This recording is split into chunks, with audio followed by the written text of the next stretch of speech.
Alright, that's the top of the hour, so let's get into it. Today we're going to be playing Pillars of Eternity. So, real quick, I'm just going to turn down the music a little bit.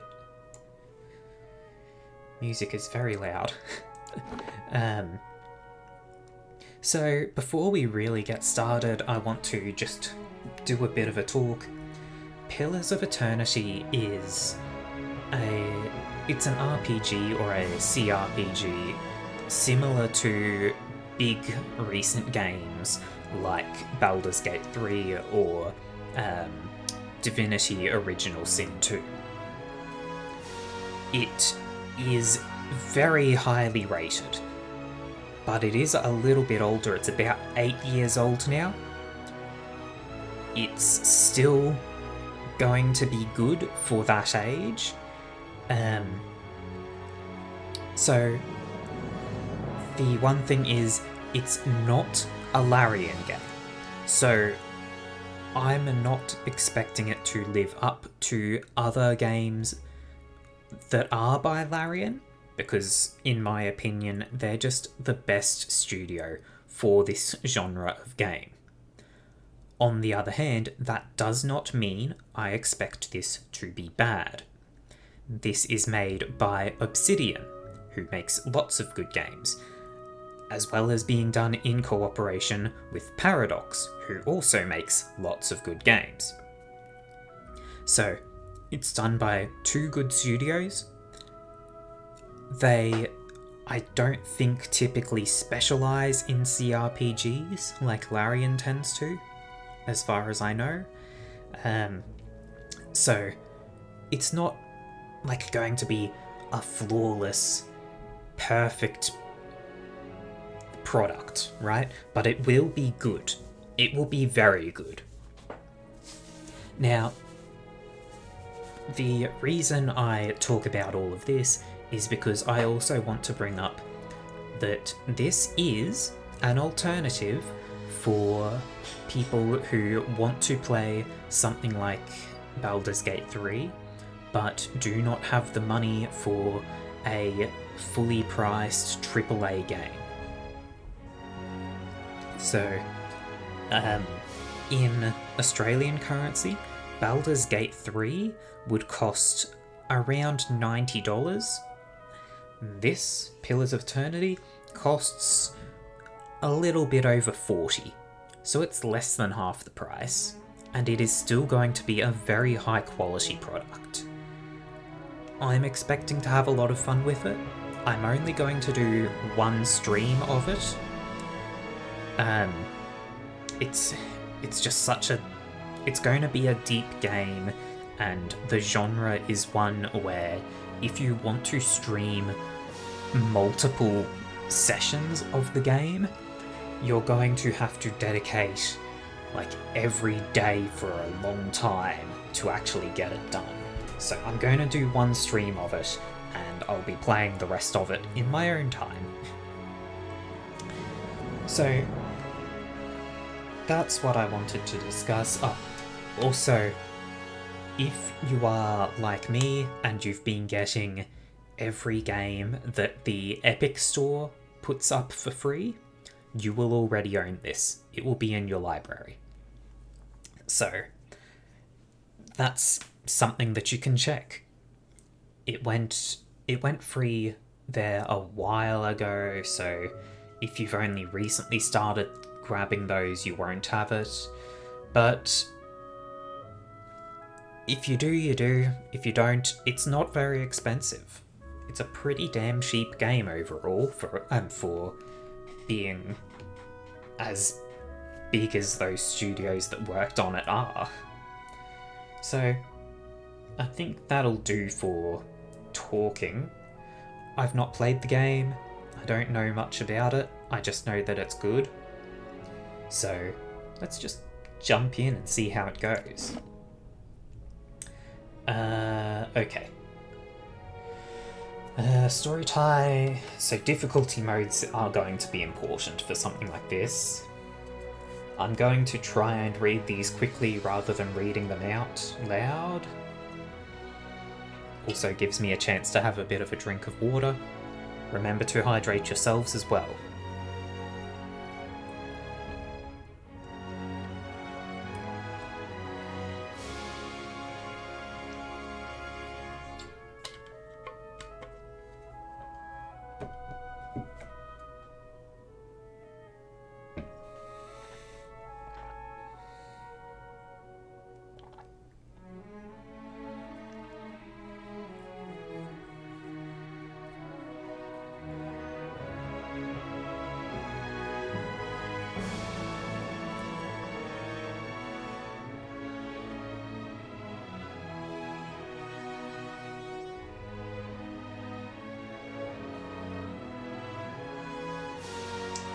Okay, yeah.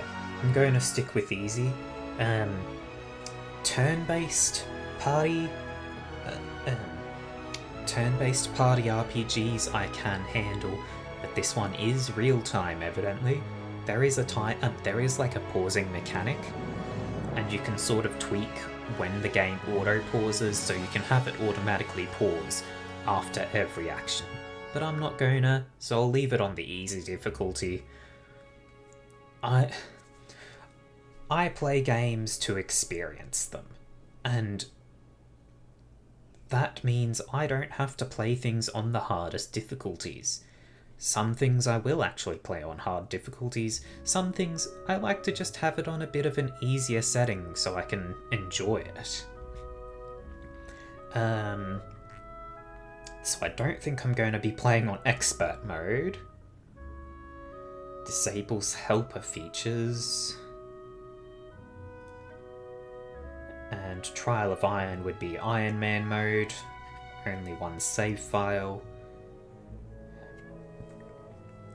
Part of the I like that they have different names for the difficulties at the end. So like story time is the easiest setting. And it's all about the story. Then there's just the standard easy, normal, hard, and Path of the Damned, where you're just screwed. But easy difficulty, not expert mode, not Trial of Iron. Let's go.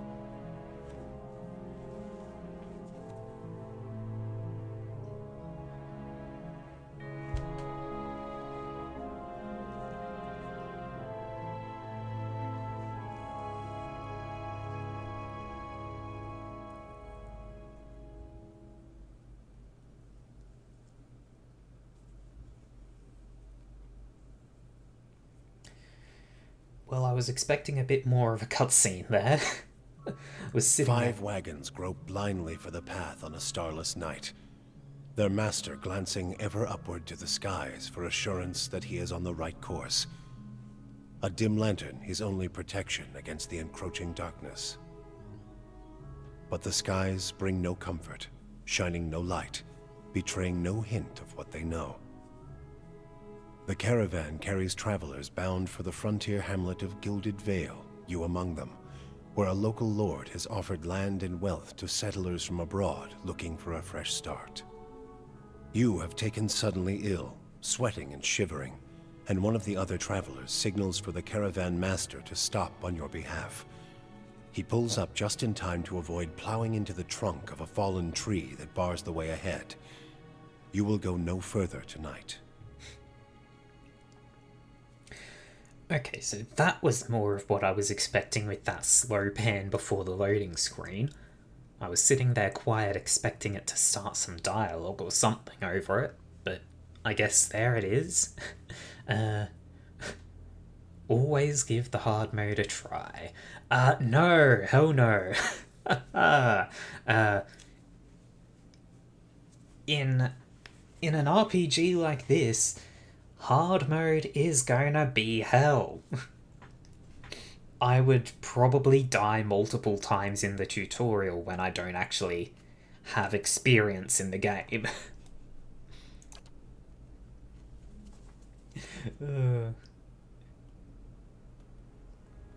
Alright, so right off the bat we can see the graphics aren't that there is there's Iron Man mode, so you can't save scum. I don't know if there's permadeath. It's a party game, party based, so maybe each character can die. Dunno.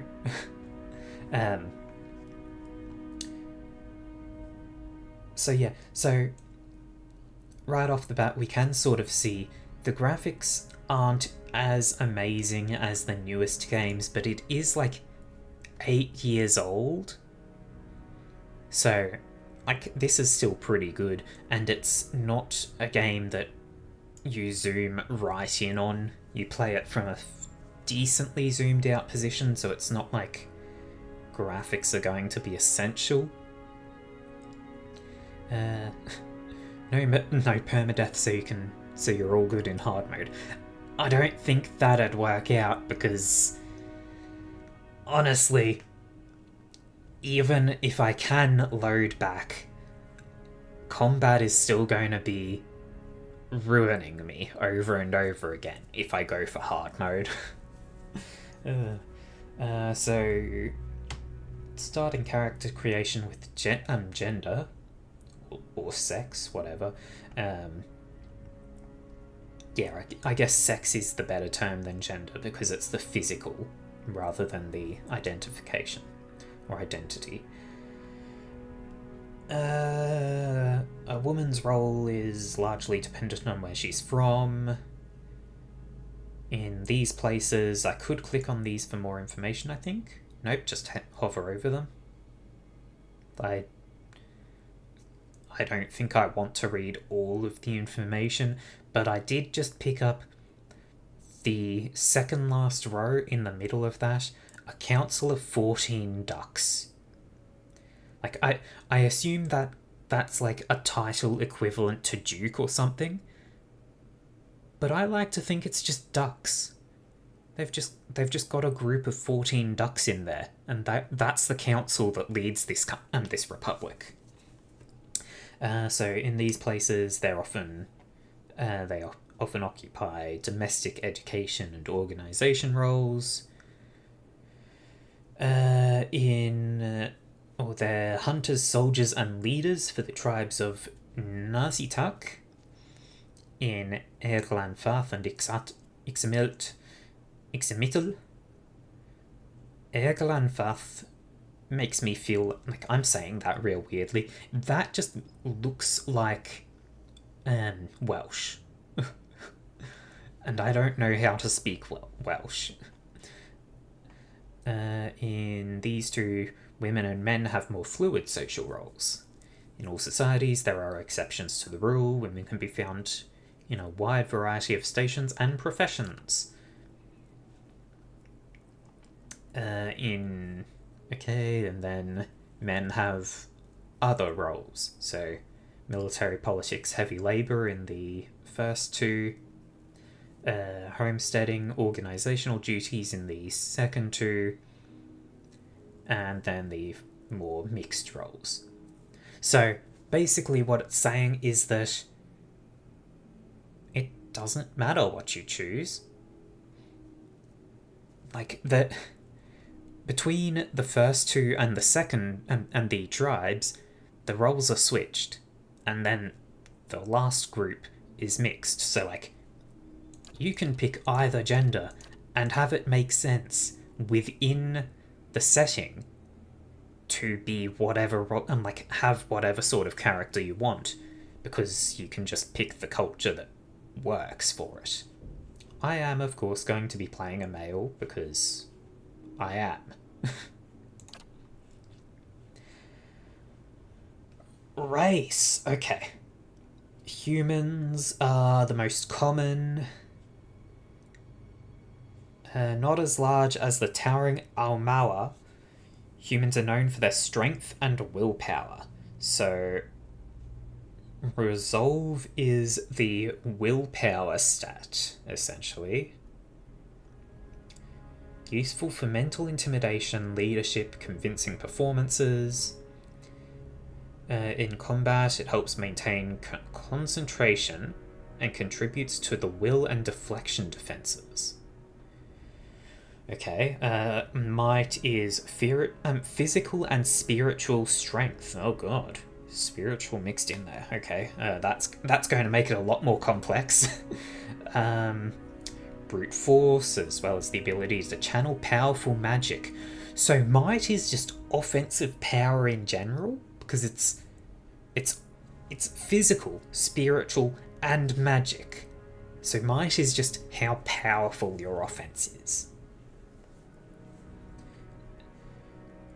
During interactions, it can be used for intimidating displays, acts of brute force. In combat, it contributes to damage and healing, as well as the fortitude defense. I don't know what all of this means. Like, I don't know all the specifics. That's why I'm reading what the stats do. Aumaua. Oh, they are tall. Look kind of funny. Like, they're generally human-like, they're just big. Largest of the Kith races, don't know what Kith are, and commonly found in or near oceans. So they're aquatic people, mer-people. Nope, never mind, next sentence. Though not truly aquatic, just completely tell me I'm wrong there. They have an affinity for water, and many of their civilizations, such as Rawatai, are based on naval dominance. They are known for their unparalleled strength, so they just get extra might instead of the resolve that humans have. Dwarf. Land covered by by virtue of land covered, a number of colonies settle. Dwarves are the most well-travelled race in the world. They are commonly found in the Dyrwood and Vailian republics, and almost any colonized land. Dwarves are known for their great strength and tenacity, so they're as strong as the giant towering Aumaua, but they are slow, they don't have much dexterity, and they have more constitution. So dexterity, hand-eye coordination, balance, overall grace, sleight of hand and fast reactions, out of combat, in combat, action speed with all attacks, abilities that with all attacks, spells and abilities, so that's just action speed and everything, and contributes to the reflex defense. Constitution, overall health and stamina.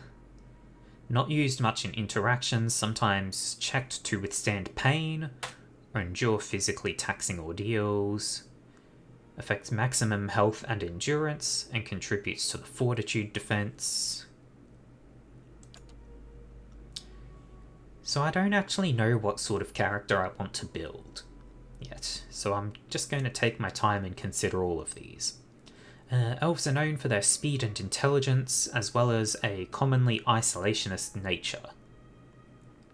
So they've got good dexterity and good perception. Character senses, as well as their instinctive ability to pick up on details. In interactions, it can be used to catch someone in a lie, make an observant comment about their appearance, or notice something happening in the background. In combat, it contributes to accuracy and reflex defense, and grants a bonus to interrupt. Don't know what interrupt is. There's also just a lot of types of defense. Orlans are the smallest of the Kith races, though many cultures don't consider them to be civilized at all.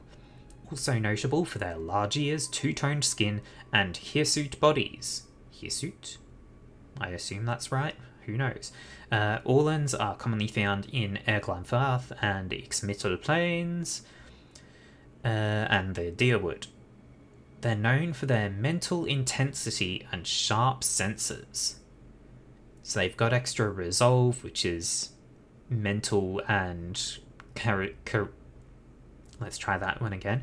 Mental and charismatic abilities.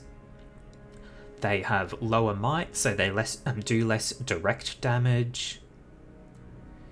And they are perceptive, so they see a lot and are accurate. I kind of like that. I like the idea of... Okay, hang on. I've just looked at the last race. Godlike.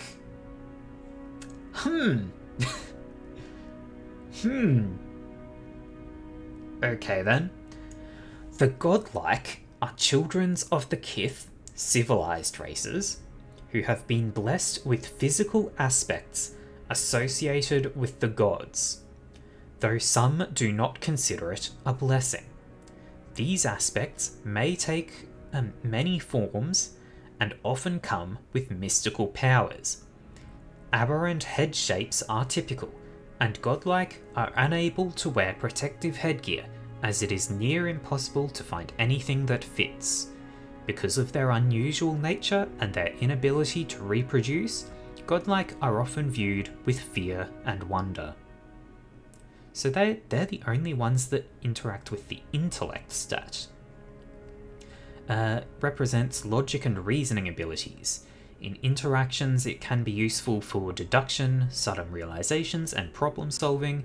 In combat, it contributes to the will defense and influences durations and areas of effect for all abilities and talents.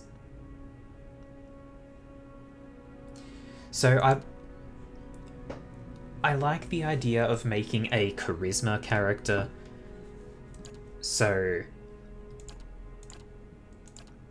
that would either be human or Orlan, but also the godlike just looks funky as hell. Like, what the hell? What is this? This guy's got no eyes. Just what? Who what? I don't know if dexterity and intellect is something that I really care about, but yeah, as Mech says, godlike go. Like, that's just weird. It's funky. Okay, dexterity and intellect, so they do better AoE and they are dexterous. Okay, next. Subrace? Subrace? Hang on, I need to check if the others have subraces. They do. Okay, but we're going good for godlike. So death, fire, moon, nature. Moon just looks ridiculous. This is just silly. It looks like they do have abilities though. So death godlike are the most distrusted of their kind. Strange growths cover their eyes, or in some cases entire face, giving them a sinister appearance. The growths are transparent for the godlike, but opaque for from the outside, hiding their features. Death godlike are commonly killed at birth, because many cultures consider them to be harbingers of doom. Death's Usher.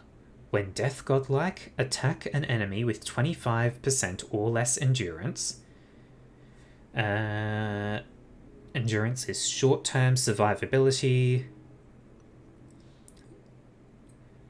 So there's endurance and health. I guess health is long-term health and endurance is short-term. When endurance reaches 0, they'll be knocked out. Knocked out character can be brought back in combat through the use of a revive ability. Otherwise, characters will regain all of their endurance at the end of combat, assuming they're on the winning side. So endurance is your health within a single fight, but also you have health which is carried between fights, and that I assume as that drains your endurance gets lower as well. Why does death highlight? On certain difficulty settings, if a character is reduced to 0 health, he or she goes down and is either maimed or, if already maimed, killed. A dead character is killed outright and cannot be brought back. Oh boy! Okay. Moving on, fire godlike. The bodies of fire godlike often resemble hot metal, burnt wood, or stone, with harmless flames that erupt. I feel like you might have had your hands in the wrong position on the keyboard there, Mech, because I have no idea what that's meant to say. Looks like you were one position to the left? Cat attacked the keyboard.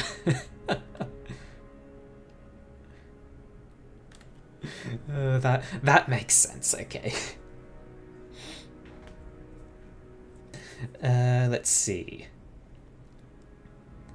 So, harmless flames erupt from cracks in the skin.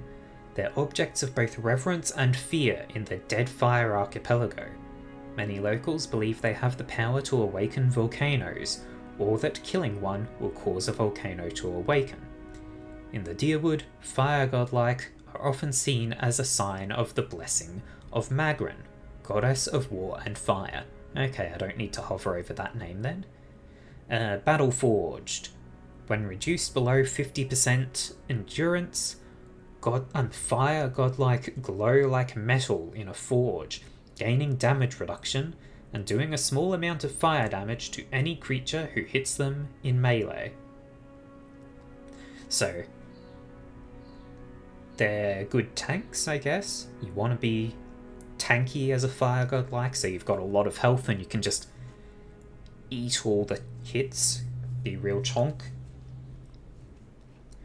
Moon godlike are the most tolerated of the godlike. While their skin tone and a large moon-like growth on their foreheads may be strange to some, their appearances are generally considered more palatable by the other kith. Sailors have many beliefs about moon godlike and their propensity to bring luck, though there is little agreement as to what kind of luck they tend to bring. Silver Tide.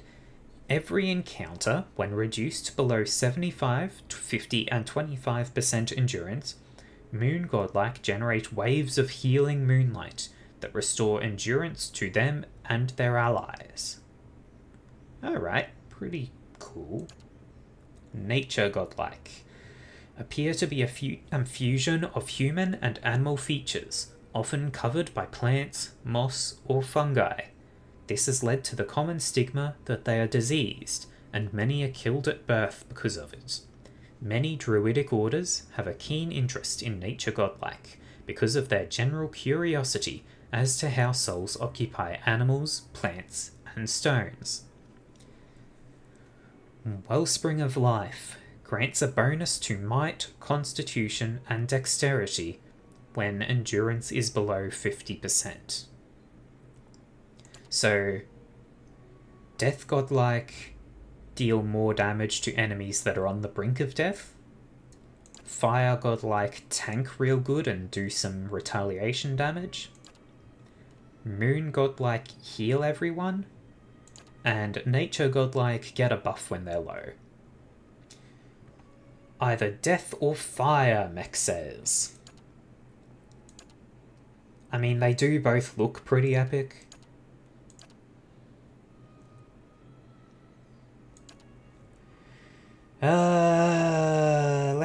Let's go with fire. Just be tough and tanky.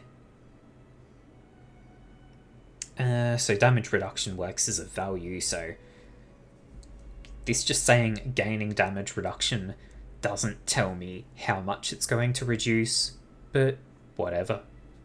Let's go with fire. No, not the done button, the next button. Body type. Oh. So because godlike aren't their own race, they start with another race's body, and the elf one just looks ridiculous. They're so lanky. Kinda tempted to go for Almala, just because it's huge. Big Bernie man. That or elf because it just looks silly. Like, look at how much of a difference there is. The height is barely different between human and elf, but like the thickness is halved or something. So, last one, Orban. Just tiny little man. I'ma get ya. You know what? Sure. If this is going to be a tank, it's even funnier for them to be tiny. Class. So the default seems to be fighter. Constantly continually regenerate endurance at a modest rate during combat. Ooh, that's good for a tank. Let's see. They're good at athletics, lore, and survival. Their endurance is average. I'm not even going to look at the numbers, just the words. Endurance is average, health is high. Let's hover over health and see what that actually says. Long-term damage, only regained through rest and certain talents. Paladin. I didn't even look at all the options yet. Yeah, Paladin... Like, if they're going to be godlike, Paladin could be a good option.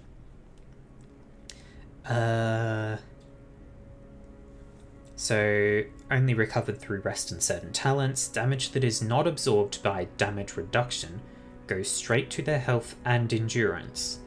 When health reaches 0, they will be either maimed or killed, depending on game settings. A maimed character who is reduced to 0 health will always be killed, regardless of settings. Unlike endurance, a character's health does not get restored after combat, but characters have much larger health values than endurance. Okay. Accuracy is very high, deflection is very high. Let's have a look at Paladin. Martial Zealots, devoted to a god, ruler, or a way of life, so it's not necessarily to a god. Okay. Found in any culture, fanatical, like-minded individuals form a warrior society. Hold leadership positions, okay, that's cool. In armies and mercenary companies.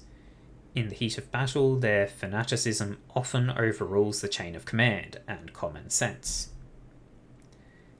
So their ability is inherent bonus to all of their defenses. Over the course of the game, the value of this bonus may shift based on the reputations of the paladin gains relative to the behaviours that are preferred by his or her order. Huh. So if you play true to your paladin's order, your defences will be even better. If you don't play true to it, your defences get worse, I imagine. Good athletics, good lore, average health, high endurance, average accuracy, average deflection.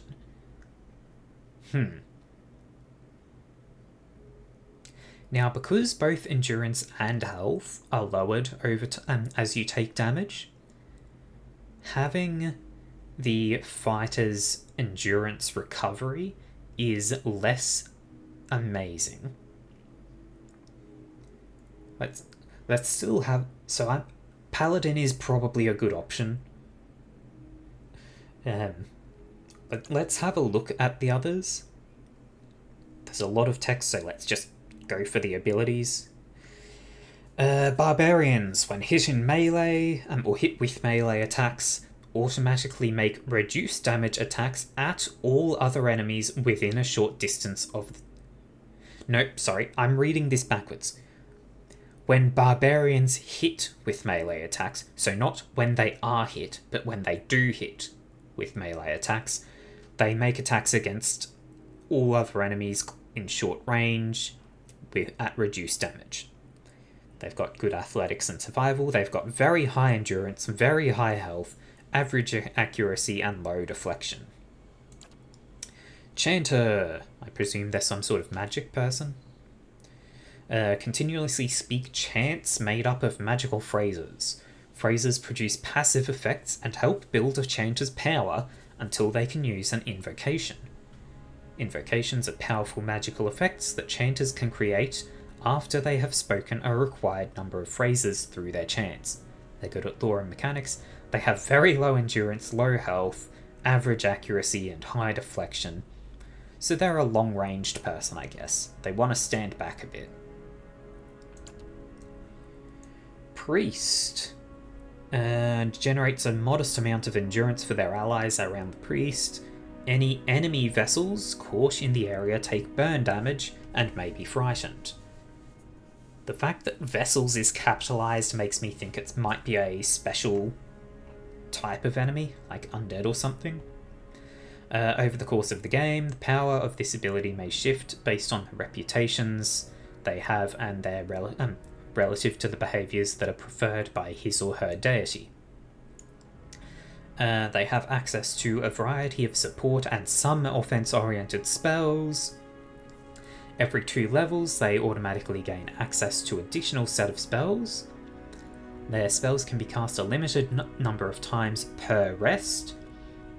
As they gain power, their weaker spells eventually shift to per encounter. That's pretty cool.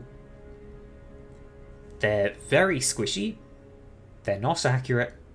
They're not good at deflecting attacks, which I presume just means you take no damage or something. Direct attacks they can deflect and take less damage from.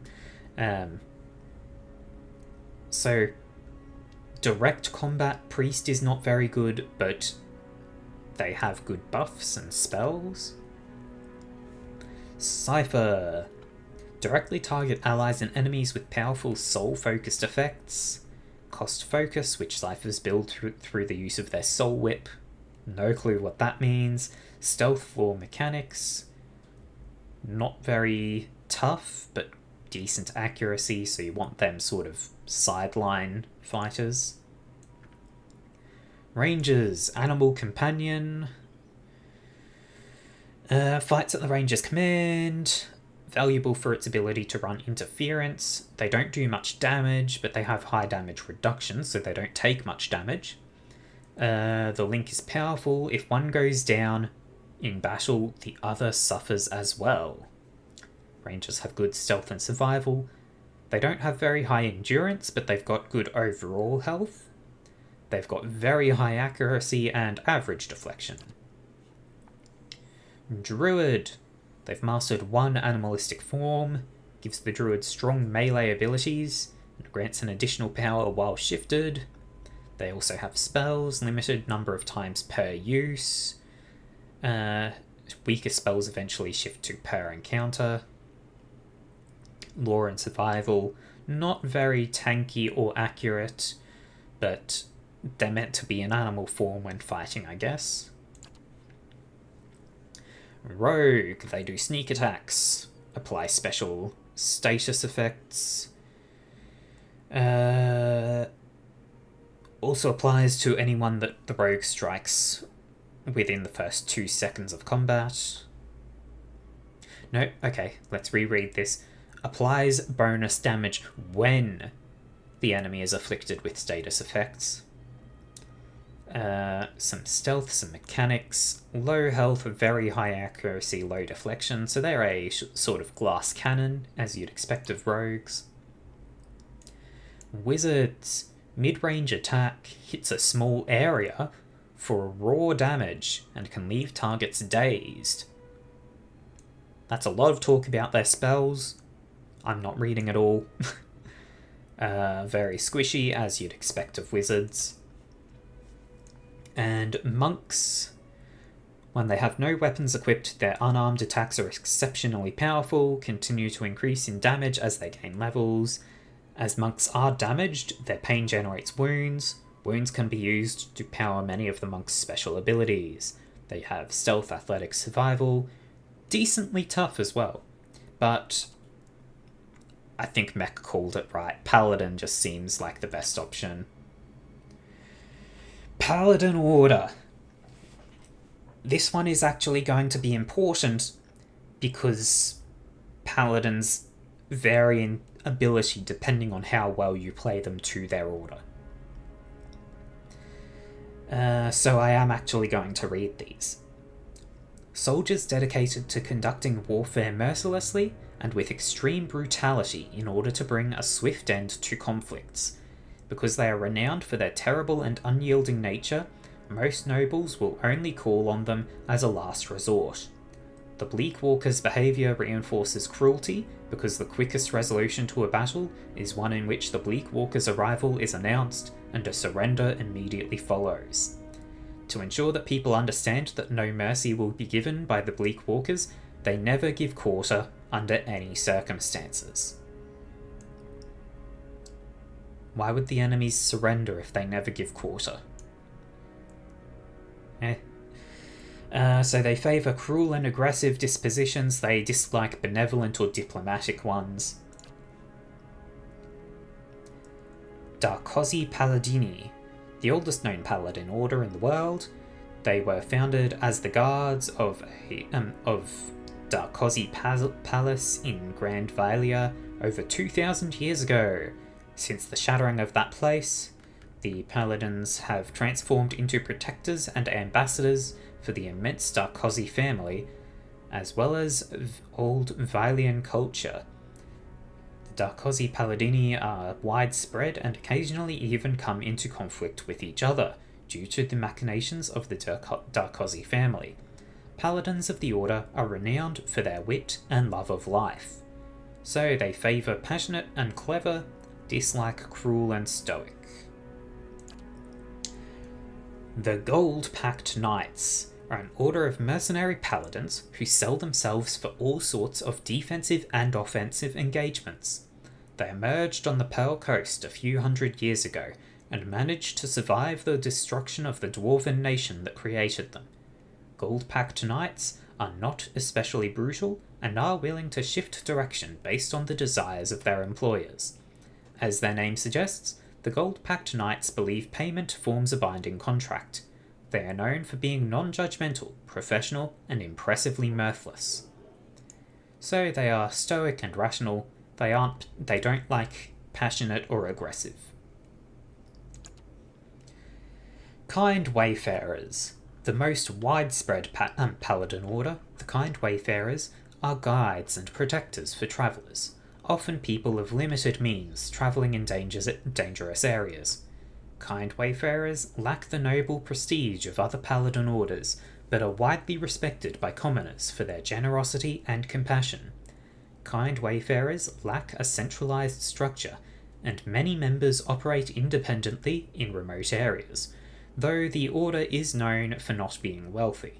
In recent years, they've improved their finances via cartography and work with groups like the Hand Occult to develop travel guides for little-known parts of Eora. They are benevolent and passionate. They do not like being deceptive or cruel. Shield Bearers of Saint Elkga. During a peace negotiation, an archer from the Kingdom of Aedir shot the noblewoman emissary of Kulkin, Elkga, in the arm, provoking battle. Elkga nevertheless made a second attempt at negotiation, accompanied by 3 elven knights, whose only arms were shields they held in front of Elkga to protect her. Elkga succeeded helping form the Aedir Empire. The knights who protected her founded the Shield Bearers of Saint Elkga, who continue to act as guardians and diplomats in Aedir and beyond. They are well known for their honesty and skills in negotiation. Honest, diplomatic, not cruel or aggressive. Gold Pact or Darkosi, Mech says. I was thinking Shield Bearers because, Shield Bearers would make sense for tanks. But also I don't see any reason not to go with any of them. Passionate and clever, but not cruel and stoic. Or stoic and rational, but not passionate or aggressive. I might go with Gold Pact. Stoic and rational, they make... they're patient, they like to just do their job. Sure, I think I can play that out fairly well. Paladin abilities cover 3 major categories: close passive and modal support abilities, single target support abilities, and a small number of targeted offensive abilities. So passive talents are, of course, passive things. Can be added to a character where the bonus is gained automatically. This character with Snake's reflex, yeah, okay, so that's just passive effect as usual. And modal, one that causes effects to occur continuously while it is active. For example, a paladin's zealous auras grant bonuses to everyone near them as long as they are active. Modal abilities are often grouped so that only one modal ability in a category can be active at any time. These groupings are reflected by how the abilities are organised in the action bar. So, passive effects are always active. Modal effects are toggle things where you can... They're probably more powerful than passive effects, but you can only have one at a time, I guess. For now, I can choose one of two abilities. Flames of Devotion, causing their equipped weapons to burst into flame, adding burning damage to their attacks. Twice per encounter, instantly. Full attack, so many will state they use either full or primary attack. When such abilities are used, the character applies the effect through an attack with either all currently equipped weapons or with their primary weapon. So this means that when I activate this, I immediately attack with all of my weapons. Accuracy is versus deflection. Plus 50% damage as burn, plus 20 accuracy.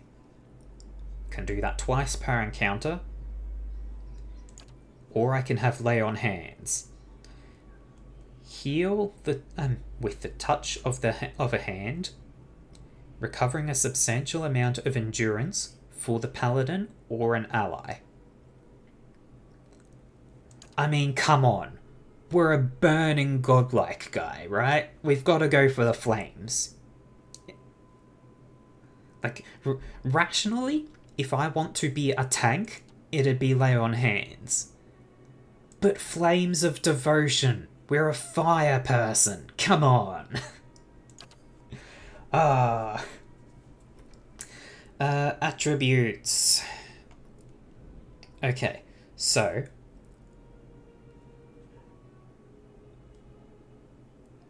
they have gold star on highly recommended for the class, silver star on recommended, and just no star if it's not particularly recommended.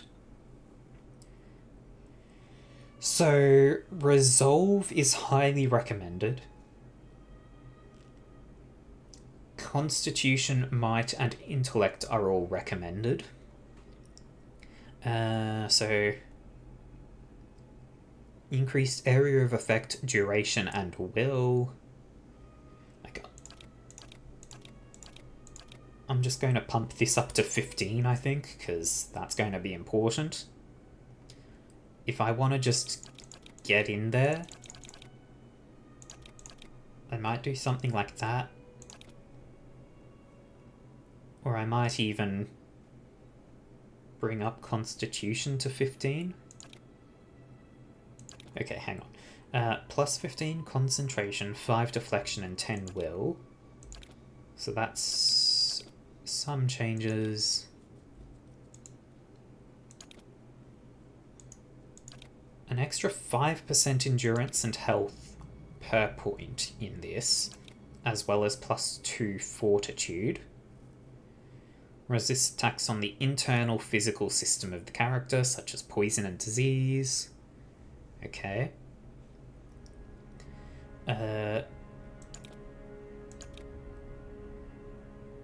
Might gives damage, healing, and fortitude increases. Look, I think going mostly in on... Hang on, I can decrease... Oh my god, I can decrease other stats. I feel like I don't want to decrease these things too much, because losing out on defenses like reflex could be bad. That also increases action speed. What is interrupt? How likely a damaging attack is to delay the opponent's current or next action. I'm not too worried about that, I think. I think this is alright. Like, I'm playing on easy, so I don't need to be super specific, right?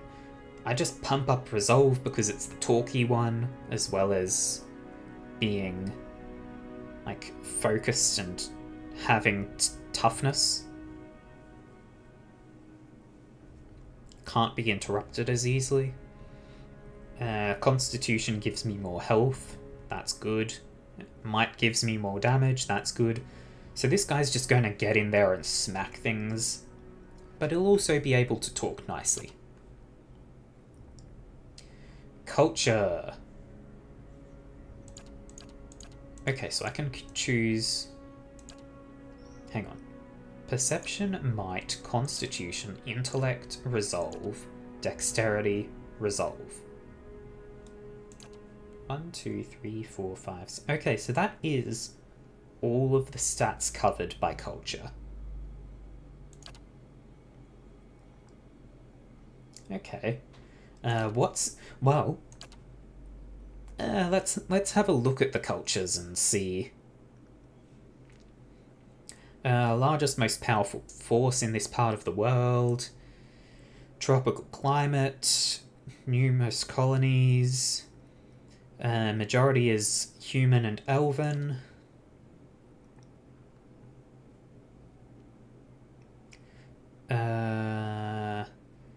Dozens of settlements, hundreds of lawless pirate infested islands. Boreal dwarves, Almala, mixed variety of other races. Is the last stop for anyone headed east. Multitude of monstrous sea creatures infest the ocean beyond.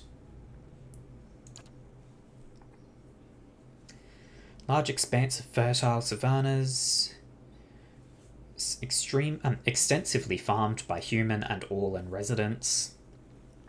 One of the oldest in the world.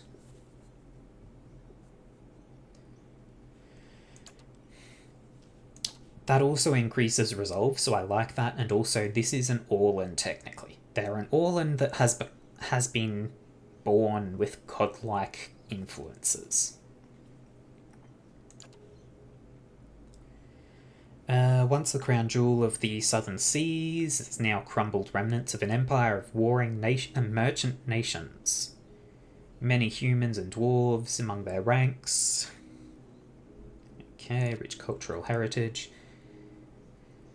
Dominated by the Almala nation of Rauatai, the Gulf itself is host to a number of nations. Most Almala, Orlan, and Dwarven. Relatively young. They are some of the most advanced colonial settlements in the east. The Gulf is a land of riches and resources.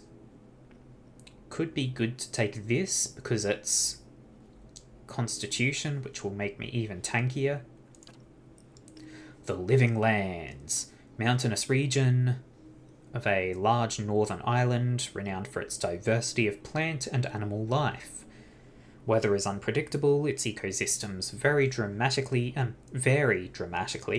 from valley to valley.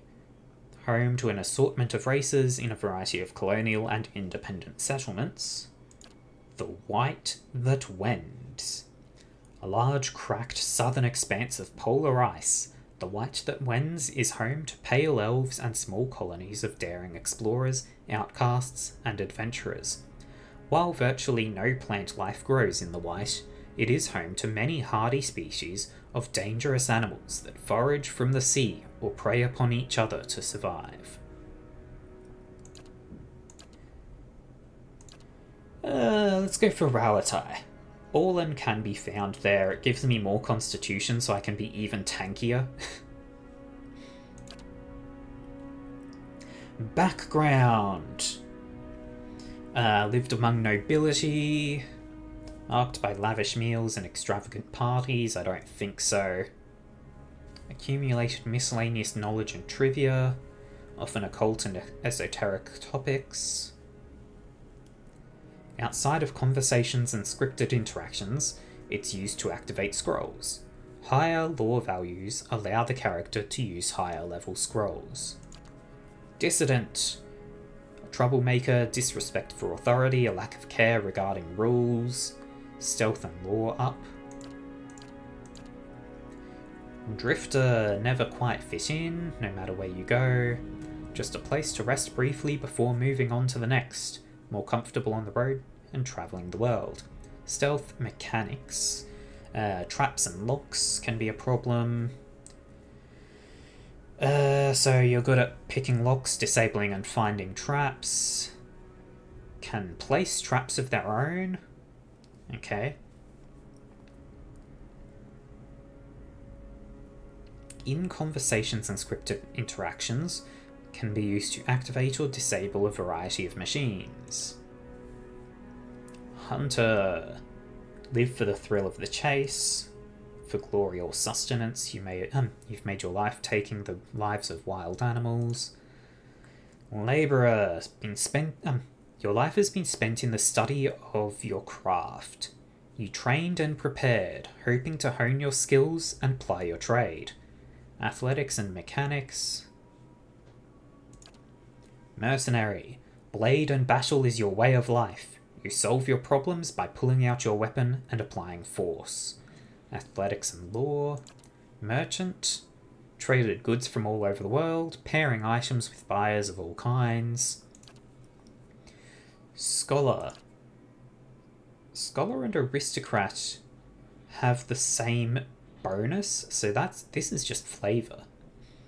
For you, knowledge is a relentless pursuit. You hoard each kernel of information as though it were precious metal, and time you don't spend learning is time wasted. Or slave. You have never known freedom.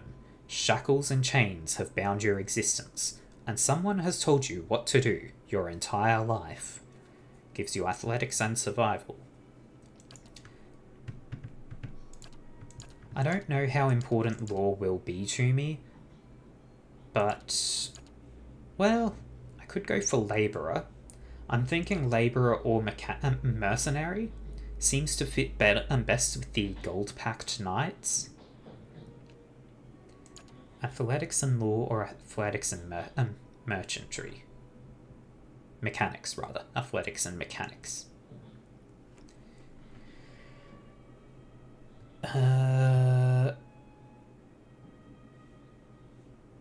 Look, it's going to be a game where I have a party.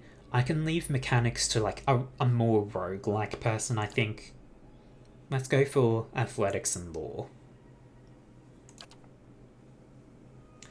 Appearance. Well, that ain't right. That's a death godlike. That's also death. That's nature. There's fire. Ooh. Ooh.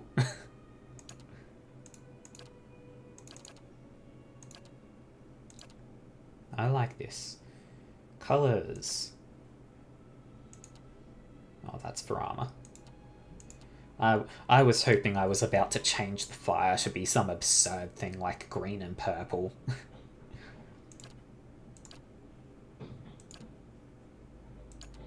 So I can have some horns, some curly horns, or lots of horns in the shape of a helmet.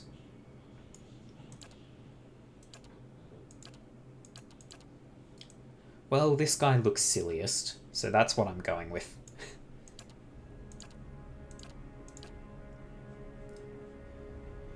Alright. Ready when you are. I've got this. The better part of valor. Yes. Watch and learn. Let's go! Quietly now. Huh? Watch and learn.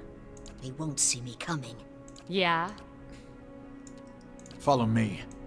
Alright, let's just go with stoic voice.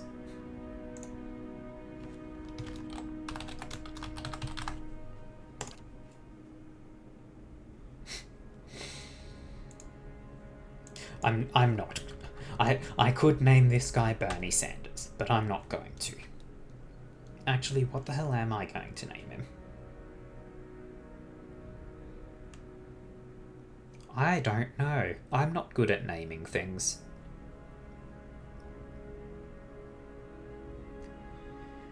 How the hell do you name something like this?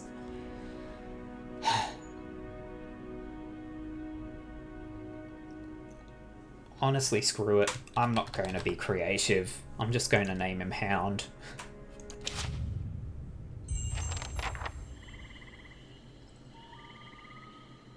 Quest Journey to the Gilded Vale.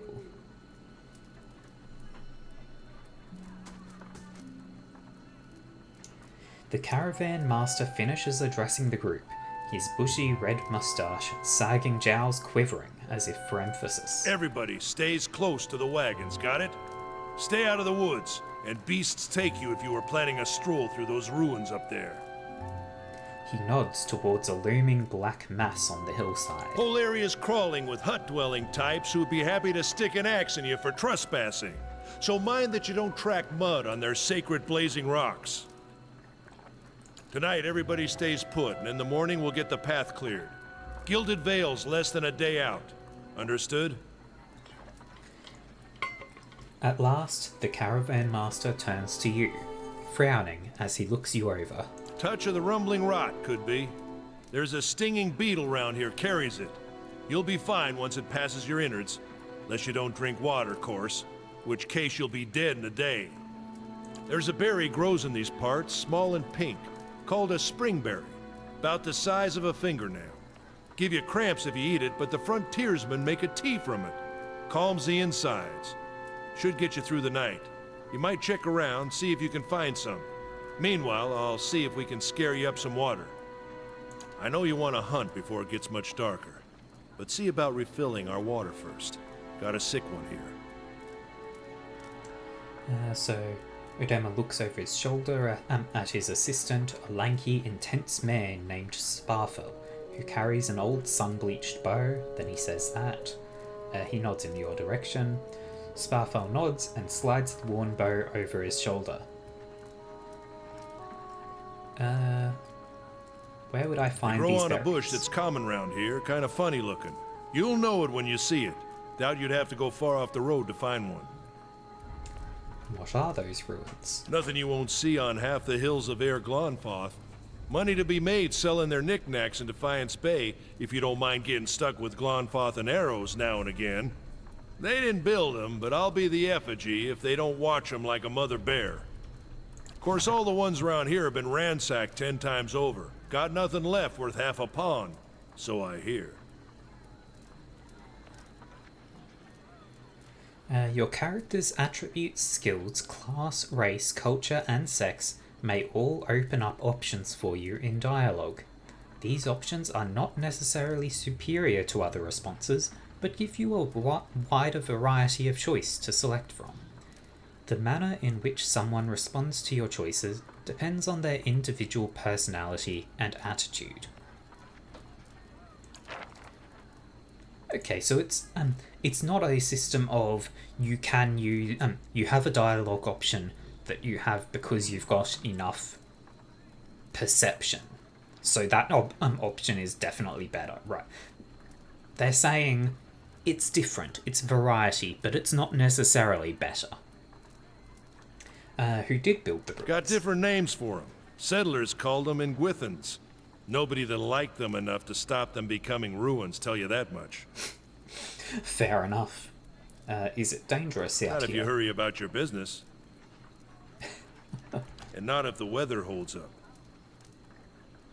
There is concern in his tone, but he does not elaborate.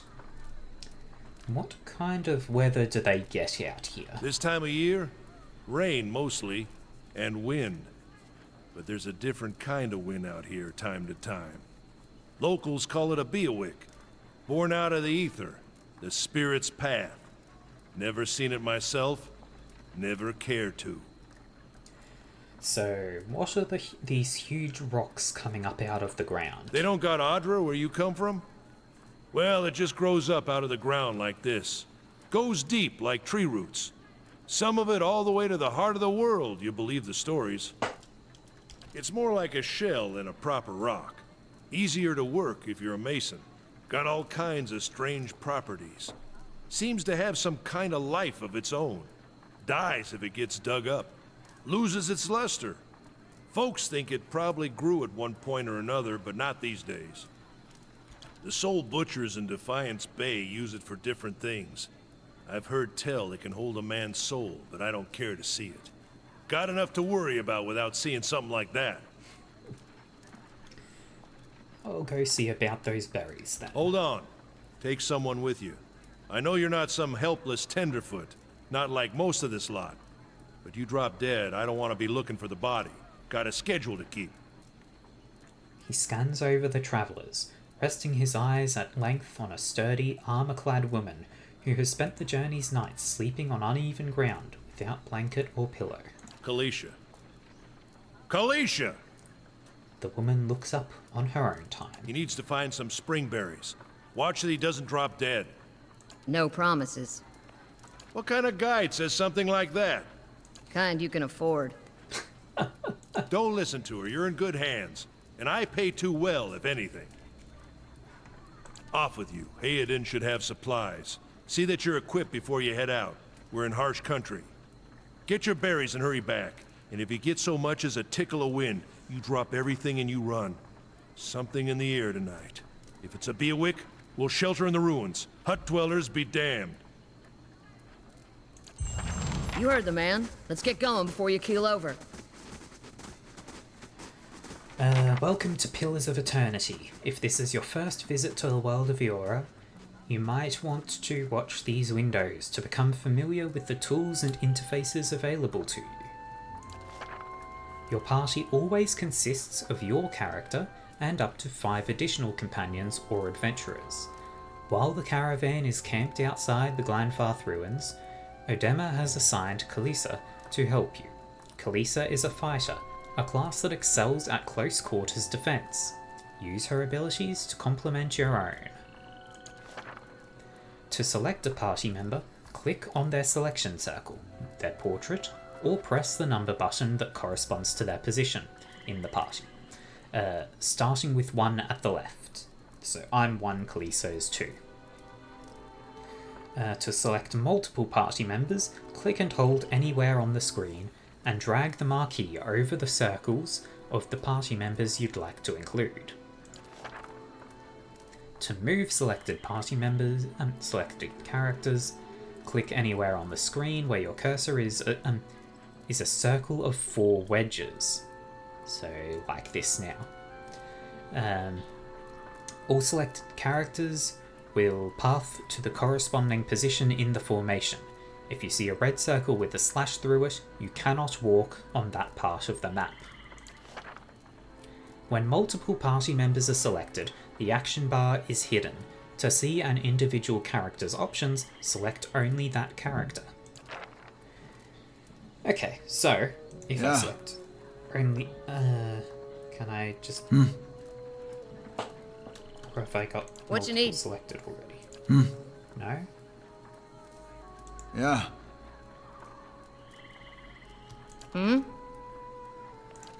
Okay, is this the action bar?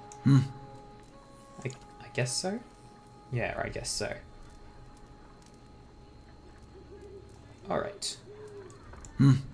So... Oh god.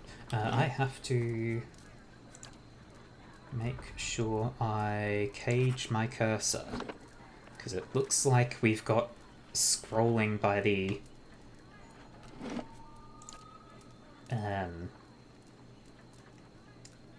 sides of the screen. Let's bump that up to like 2 times scroll speed. That feels a bit more reliable. So where the hell am I meant to...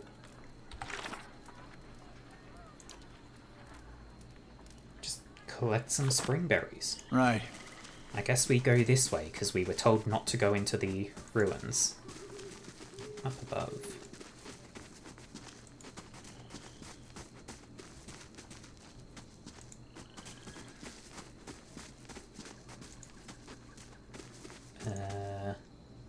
The fallen tree doesn't budge, sap oozes from Not the looking jagged forward to wing. trying to lift that thing tomorrow. Alright, so that's the part, that's the way forward along the path. Can't go any further this way.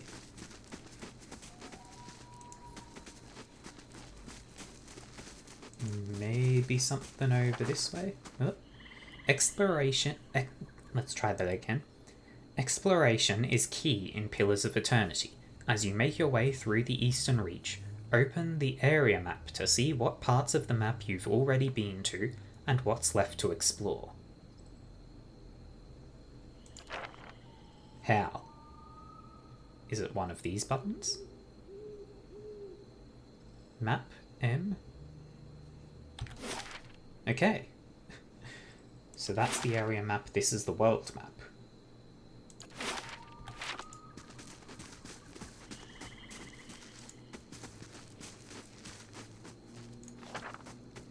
I'll have your water soon enough. Stream's not going anywhere. Most people you encounter in the world are neutral or friendly. You can interact with them by clicking on their selection circle. Many characters will simply greet you and go on their way, but others will have larger conversations to explore. The merchant, Haodan, has a conversation that opens a store with equipment for sale. Do I have any money? Why is the text box freaking out?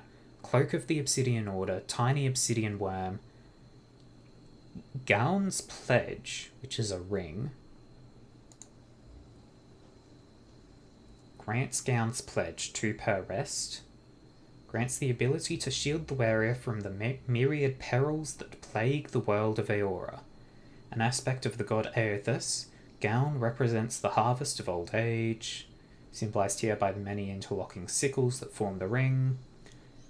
Protects the dignity of old age, so too do his followers pledge to prevent young lives from being harvested before their time. So having that equipped lets me use Gaun's Pledge, which heals me a bit. 2 per rest. Sure, that's sort of a last resort. Cloak of the Obsidian Order. Shrouded in mystery, with even the hands of the hand of a cult having few clues about their origins. Some scholars have speculated that the Order's members are a diverse group from all over Eora, brought together with by their love of exploration, fierce battle, and wondrous stories. I wonder if this is like DLC stuff that I've got. I don't know why. Tiny Obsidian Worm. Pet. This small worm's scales gleam like dark glass.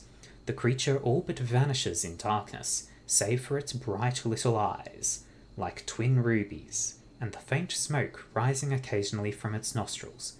Contrary to its fierce kin, it seems content to shadow your steps and curl up among your belongings.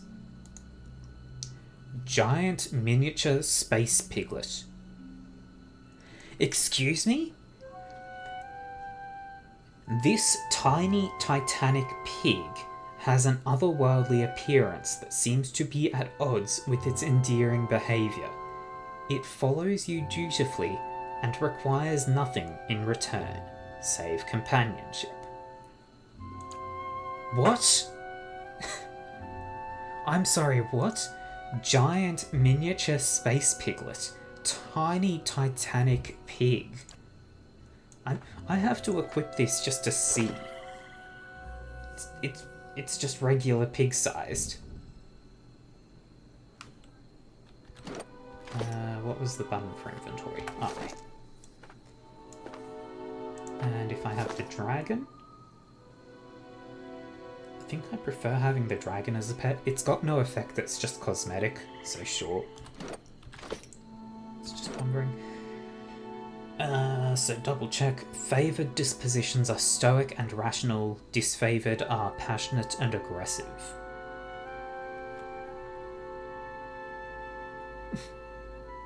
Okay.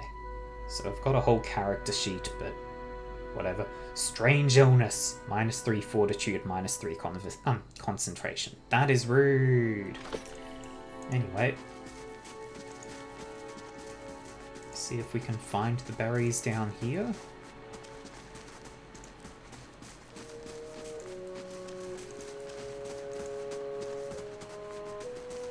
Hello, random deer. That's not looking good. Travelers, or looters, or bandits, bad sign any way you figure it. The corpse is cold to the touch, and a ripe smell wafts in from it in putrid waves. A dark, crusted bloodstain besmirches its simple linen clothing.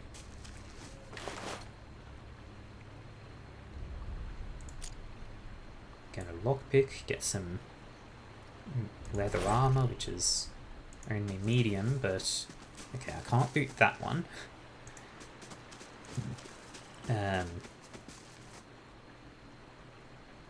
Can't go any further south. So the armor isn't as good as what I've got. What about you? You've got 7 damage resistance and 35% recovery speed down. Yeah, still better.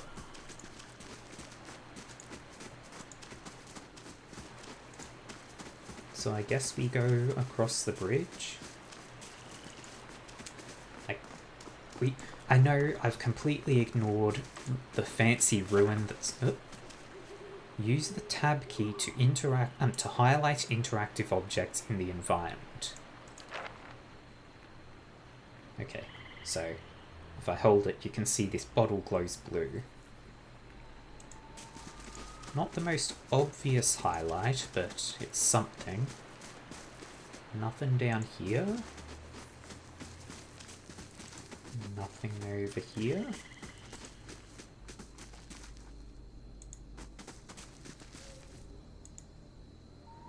The footprints around the campfire are indistinct and may have been here for days or longer. This is recent.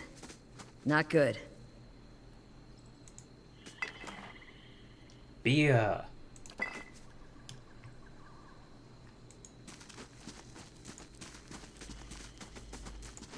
Weird mushrooms.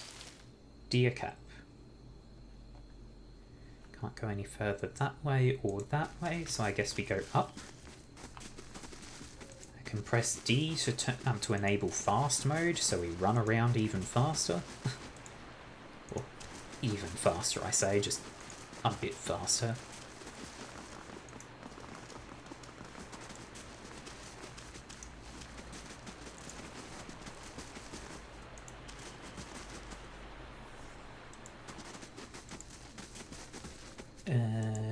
Anything in here? Well, that's something. Burned lady. Okay, that's all Let's weird. check by those outcroppings. Oh. Young Wolf. Pillars of Eternity Combat uses a pausable, real-time system. Because you will often manage more than one character at a time, it's a good idea to pause the game, issue orders, and resume real time to see the orders play out. The options menu also contains many choices for automatic pausing when certain conditions are met, e.g. the start of combat. Okay. So if I tell both of them to just attack the wolf. One of your characters has been engaged in melee. When characters are engaged, they immediately stop moving. If they move again, they will provoke a disengagement attack from enemies engaging them. Your characters will also automatically engage enemies when they initiate attacks against them with melee weapons. So if he moves at all, he will What you need? be disengaging from combat. All characters in the game, friend and foe, have 4 primary defenses against attacks: deflection, fortitude, reflex, and will. They're based on the character's attributes, level, items, and other effects. Accuracy is compared to the appropriate defenses when an attack is made. If accuracy is below the targeted defense, the attack suffers a penalty to the roll, and it is more likely to result in a miss. If accuracy is above the targeted defense, the attack is more likely to result in a crit. All attacks that do damage have to overcome the target's damage reduction. An enemy's DR reduces the incoming damage by the listed amount down to a minimum percentage. If you are having difficulty hurting an enemy, try switching to a weapon or attack that does a different damage type. Most enemies are strong against 1 or 2 damage types and weak against a similar number. So I'm going to try getting what's her name? Kalisa into a flanking position, just to see if that actually matters at all. So we're just gonna stand here and take hits for a bit. And there we go.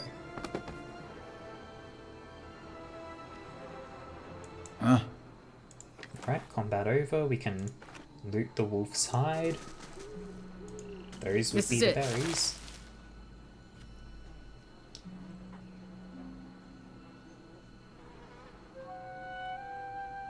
Okay, so she's not going to have voiced lines there. As you receive quests, your journal will update with relevant information. If you ever get stuck, open it up to review your notes. Okay. You look like you've seen your fair share of action. What did you do before you came out here? I'm a war veteran, I was a blade for hire. Used to go on adventures and expeditions, whatever paid. Was a constable, none of your business. Adventures and expeditions, whatever paid. How is it you happened to come here? Got into a bar fight with someone with the spare time and resources to punish me for the rest of my life. Had a job go bad on me, some deaths that didn't need to happen. Took a job from the wrong person. Only after I finished it did I realise it would cause everyone to hate me. I've just had my fill of it. Time to live a quieter life. I took a job from the wrong person. Know what that feels like. You really can't trust anyone, can you? Kalisa breathes in her surroundings. Been a long time since I've been this way, but I always did like it. Lord Raedric's offer makes a girl think, I'll give him that. You here to settle like the rest of the lot? I hadn't given it much thought. No harm in that.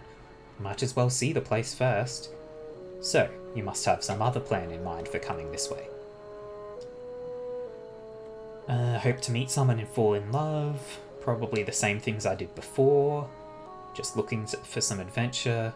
Getting into trouble, I expect. Find some new friends. Probably the same things I did before.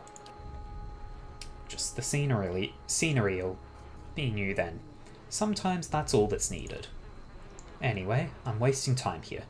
Odema will give me an earful. Let's be on our way back.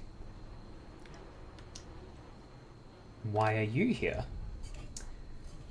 Water break. Remember to keep yourselves hydrated too.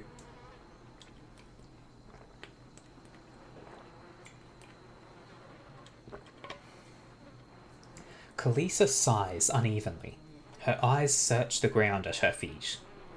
My sister moved out here some time back. She sent me a letter.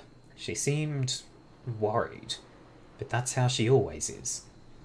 This time, though, she asked me to come out, and that's got me a little worried. I haven't seen her in ages. Been doing guide work in Ixomitl. But I'd do anything for her. She's a much better woman than me, so I'm here and we'll see. Odema I've worked with before. He doesn't usually drive a route this way, but he's doing it for me. Tell me about yourself. I've got simple needs. I like open skies and far horizons. I find work that lets me live that way. My family wanders too. We started in Deerwood, but my parents ended up in the Living Lands. I've got a brother in Rauatai and another in Adir. My sister in Gilded Vale, she's the only real homebody. Alright, let's get back to camp. You know, I wouldn't hold my breath that Sparfle's getting you water anytime soon. He does what he feels like, when he feels like. We should check up on him first. Slap him around a little. Stream's down that way. Come on, let's get you your water.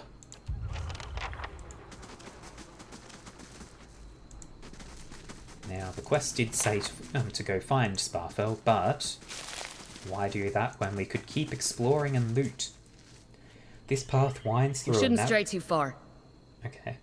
This path winds through a narrow canyon back the way you came. Grooves in the road mark the passage of hundreds of caravans.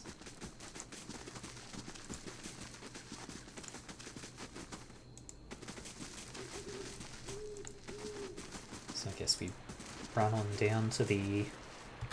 So check the map. Yeah. Explored fairly well. Then I guess just check along the riverbank for the lad. Not here. So he's crossed to the other side. For some reason there's a pack. What a here. surprise. Sparfle went hunting. At least he left the water skins. Come on. You crouch at the riverbank and dip your water skin into the cool water while Kalisa waits nearby, keeping watch. As you rise, you notice her look up sharply towards the tree line. You have gained a full water skin. Out of the trees emerges Sparkle, one of the guards. Ooh. Well, that's a sound effect. God. One of the guides, barely discernible in the dim moonlight. He no longer carries his bow, and there is a strangeness to his gait. His stride wobbly as he moves towards you with laboured breath. Sparfle? Are you alright? Sparfle's toe catches on a rock, and he collapses forward in a heap, the feathered shaft of an arrow planted between his shoulders like an enemy flag.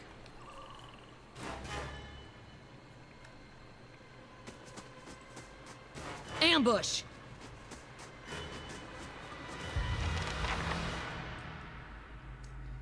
What you need? Okay. Shoves an enemy with enormous force, knocking them prone and causing additional damage. Second wind. Heals herself a bit, I guess.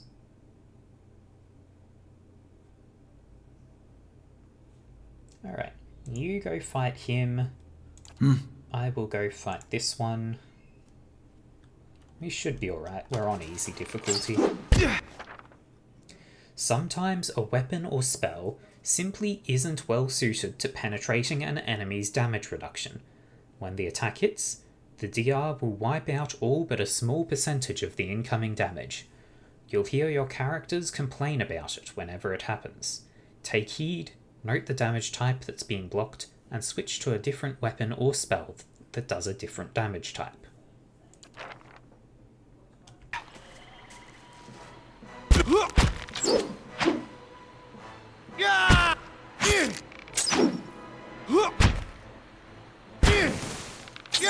Seems like we're doing it right.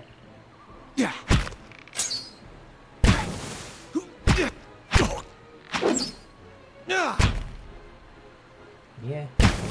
this is going to go pretty easily. You can just use Flames of Devotion. That's 2 per encounter. Okay. That's not per rest, that's per encounter. That's nice.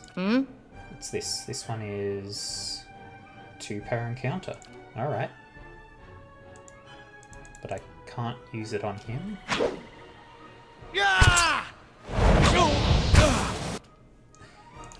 Boom. Burn. Many spells and abilities in Pillars of Eternity have a limited number of uses. An ability that can be used a number of times per encounter will have all of its uses restored when combat ends. Abilities that can be used a number of times per rest will only be restored when you rest at an inn or use camping supplies. What you need? Okay, cool. So these sorts of abilities I can use often. Yep, and they're dead. Come on, we have to get back to camp. First we loot. Hunting bow, hide armor. Let me loot. Just 8 coins, cool. To camp. How do we get there? This way. Oh, another enemy. Both of you just go wail on them.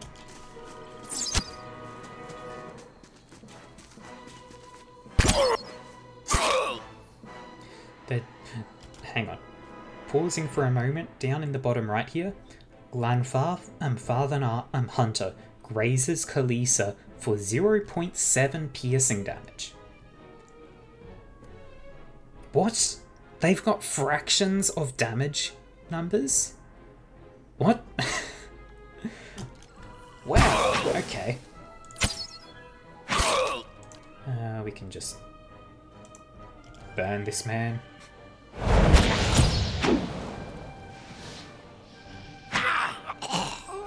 Or miss, whatever. Nemi loot. There we go.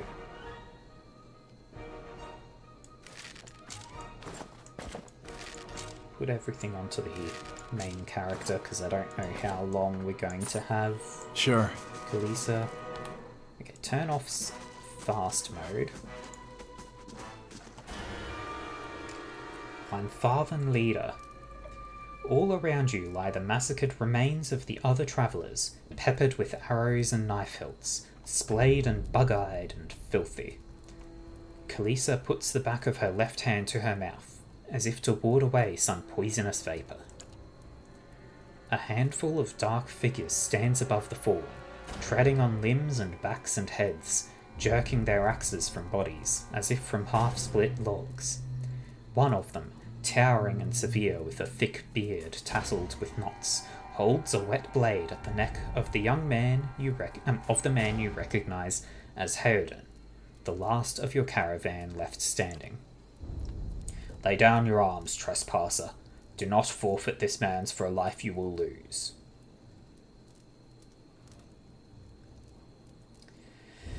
So what do we say?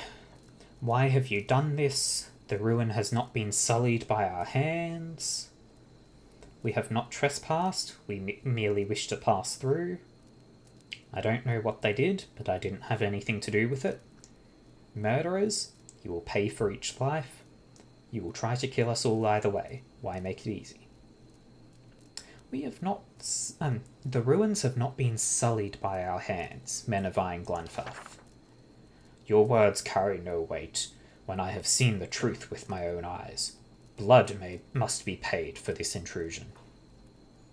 You now have 1 rank in a disposition reputation. These reputations represent how people perceive your personality throughout the world. Even seemingly nasty reputations will be favoured by some people, and benign reputations often bring out the worst in certain people. No disposition is inherently good or bad in Pillars of Eternity. But if your main character is a priest or paladin, you must be careful not to misalign their dispositions with what is favoured by their deity and order respectively. For the main character only, their disposition will modify the effects of holy radiance for priests and faith and conviction for paladins.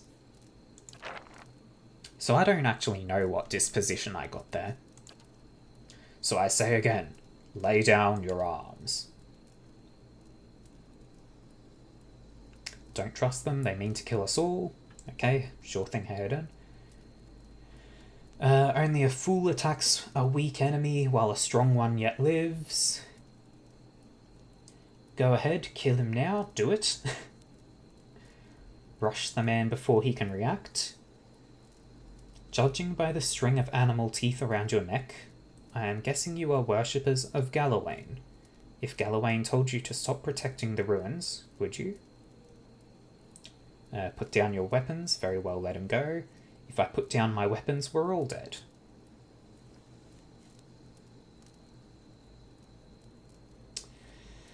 Let's see. I don't want to put down my weapons. That is not a rational thing.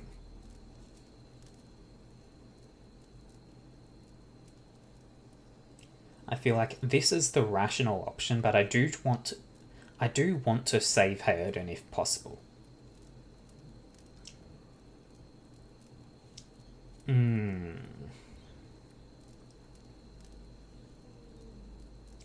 Only a fool attacks a weak enemy while a strong one yet lives. Looks you up and down. Yet. He shoves Heoden toward you. As he does so, the man rakes his blade against Heoden's torso. Heoden screams and stumbles forward, a wide gash in his clothing beginning to bloom crimson. The man sets his feet to engage you, his axe raised high. Hey, How can I help?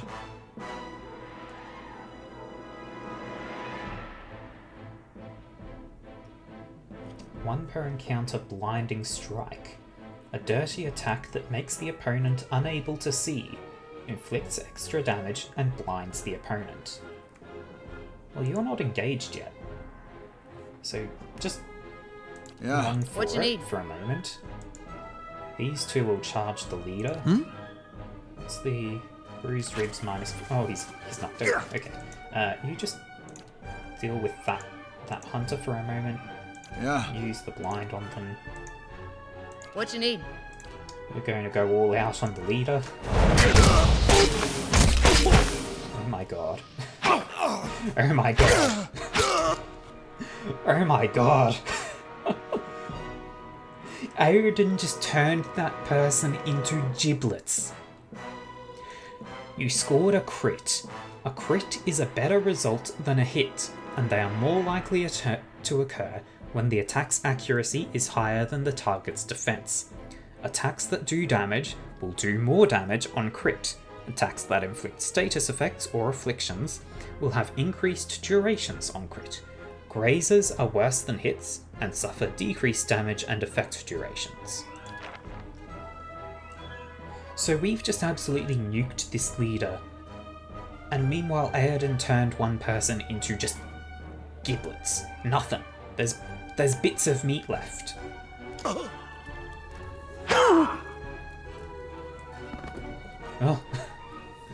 Well, that happened.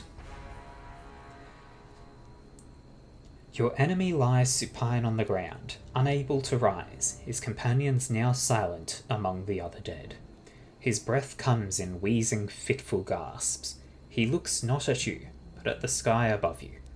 Forgive us. Barely audible beneath his choked sighs, a whisper of wind stirs the air. At this, the man's eyes roll back as he closes them. Good, good. The gods are just. A queer smile crosses his face. I am ready. The wind begins to swell, whipping around the camp, electric and volatile, upending pots and rattling tents like an angry spirit. You can feel it begin to seep beneath your skin, and where it pierces you, it feels as though it is rending you apart from within. Seated against a wagon wheel amidst the howling maelstrom, slashed across chest and bow, Odema's body stirs, and with great effort, he raises his sagging head, his eyes barely open. He looks directly at you. Get inside! Run! Oh, we don't get to loot the leader.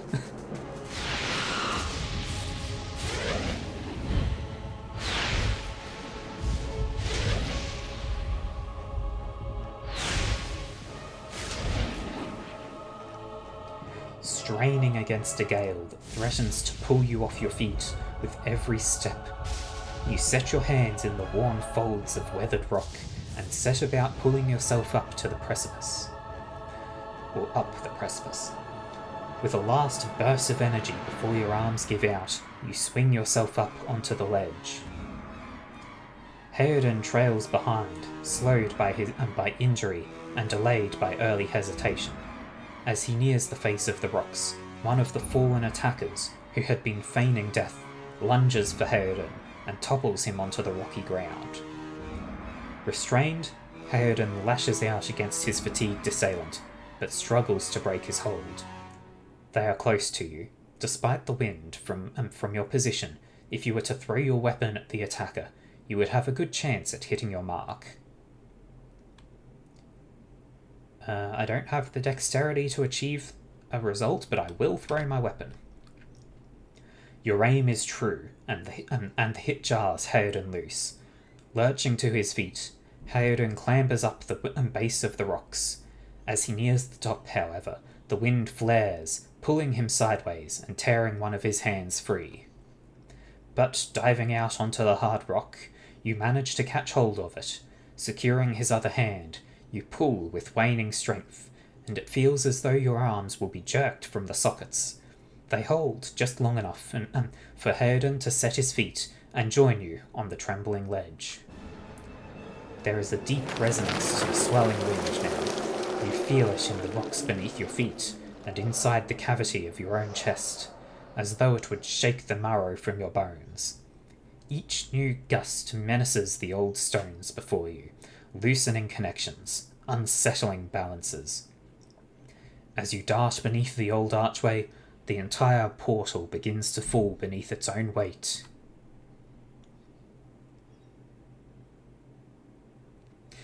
I'm pretty sure I've got a spare weapon. Was that? A Bewick. Had to be. Then we're lucky to be alive. And we're the only ones. We can't stay here. There could be another collapse. We're not getting out that way anyway. Let's get further inside. Can you walk? Hayden's jaw tightens. He nods. Okay. But here's the issue.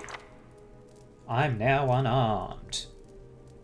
Damn it, and the only spare weapons I have are bows.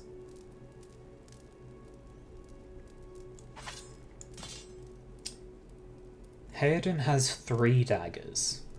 I can leave him with 2 of them. I can give him a bow as a secondary weapon. Then I can take his dagger to use with my shield. And sure, I'll have the bow and have a bow as my secondary equipment as well. So, throwing my weapon to save him did lose my weapon there. So I can just equip this, huh? I don't know why. Cloak of the Obsidian Order, okay. So I lost my weapon by throwing it to save Heoden, but we did save Heoden that way. I imagine if I'd left him to struggle for himself, he wouldn't have escaped. Potion of Minor Regeneration. It recovers endurance over 12 seconds. Heoden, have these lockpicks. I'm glad I saved him, he's clearly a rogue. Leather armor, 60R, 30% recovery. Okay, better than the other stuff I've got. You can switch to new weapon sets by selecting the weapon icon from an individual character's action bar. So if I... so if I do this, I switch to bow. Okay. What sort of... 11 to 17 piercing damage. 10 to 15 slash damage versus deflection. Range of 12 meters. Properties accurate. Which means it just gives +5 accuracy. Okay. Kind of unfortunate that I've lost my weapon, but I've got another backup. A lower level of the ruins has been blocked off by fallen rubble. Sure.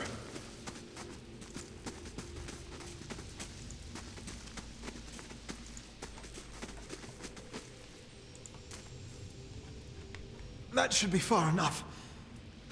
But what now? We look for another way out. Storm has to die sometime. Let's see. What happened out there? Kalisa shakes her head. Windstorm, of a kind they only get in Air Glanfath. Not too many people live through them, so it's hard to know what's true. The Glanfathan word is Biawak, or Biawik. To them, it's the gods' way of reaping the souls of the land that couldn't find their own way out. But they'll take a living soul as soon as a dead one. Still got yours? Who attacked us? Glanfathans, or Fathans? Those'd be the hut dwellers Odema warned you about. Look to be Fangs of Galawain, who are the twitchiest of the lot. They go ruin to ruin, looking for fights with colonists. Poor Odema. I think he half expected this once we lost the main road. They said we trespassed in the ruins. I don't believe that. Odema would never allow it. But as much as the Fangs are hotheads, Glanfathans don't attack without being provoked. Either they saw something and got the wrong idea, or... She glances down the passage beyond. Or there's looters in here with us. That's not something we need right now. No need to ask about everyone else in the caravan. They're dead. You don't seem too upset about all this. Kalisa looks you in the eye, a volatile current running beneath her voice.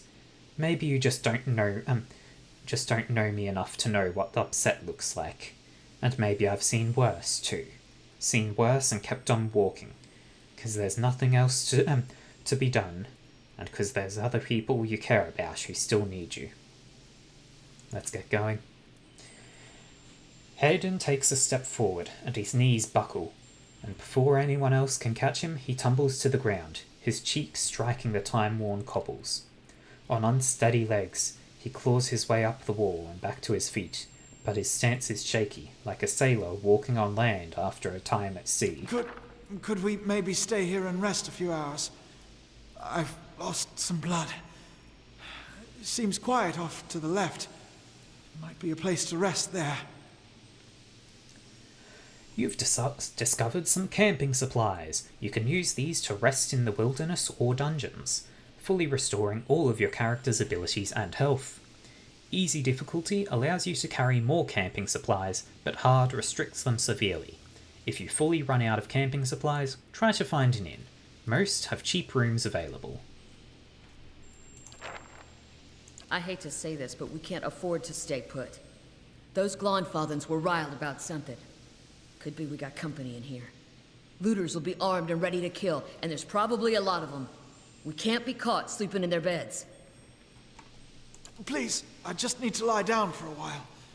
Then we can move as fast as you want. Maybe you didn't hear me.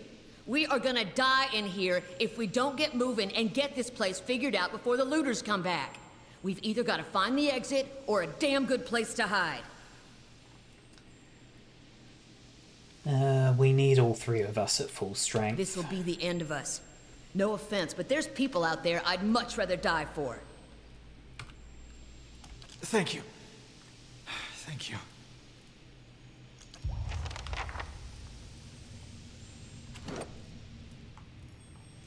So where can I see my... Okay, my reputations are just benevolent 1. That's irrelevant to my faction. That's fine.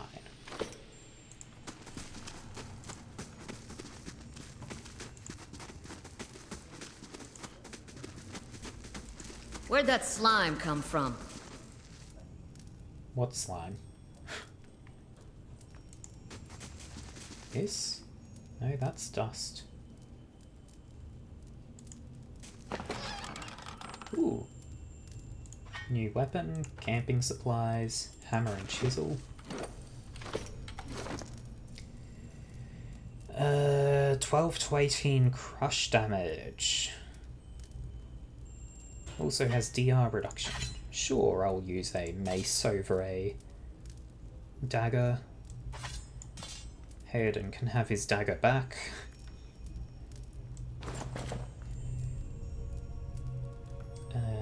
Okay. Right, the other thing I wanted to look at was these. Simple hammer and chisel, useful for chipping away at hard surfaces, particularly ones that display structural weakness. Might be useful at some point, or it could just be random trash to sell. Small shield, torch, which is a one-handed club. So I'm currently using a large shield. 16 deflection minus 8 accuracy, 8 deflection no accuracy penalty. She's dual wielding, he's dual wielding.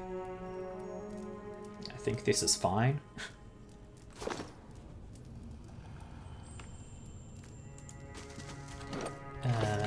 Then how do I camp?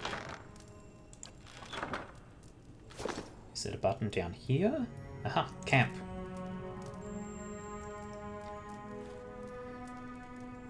Camping allows your party members to restore lost health and receive a camping bonus. Will consume as camping supply. I can get damage reduction, +1 damage reduction, or heal multiplier, +20% healing received. Damage reduction.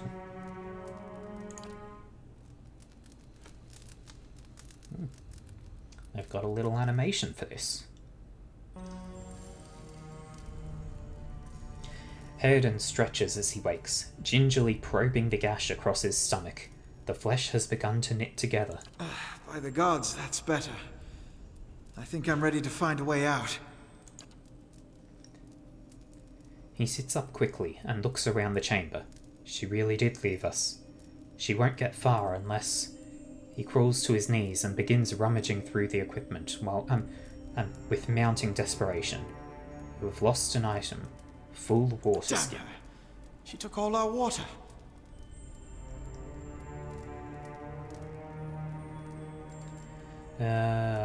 Nothing we can do about it now. Let's go. Hayden is more valuable to me than she is anyway. A rogue has a different skill set from a paladin.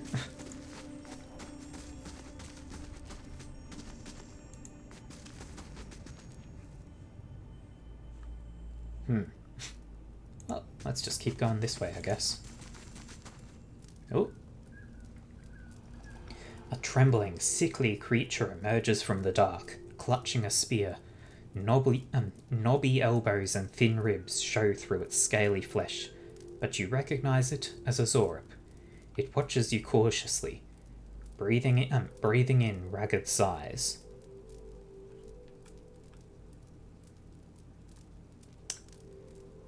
I don't know if a Zorip is a thing that understands language.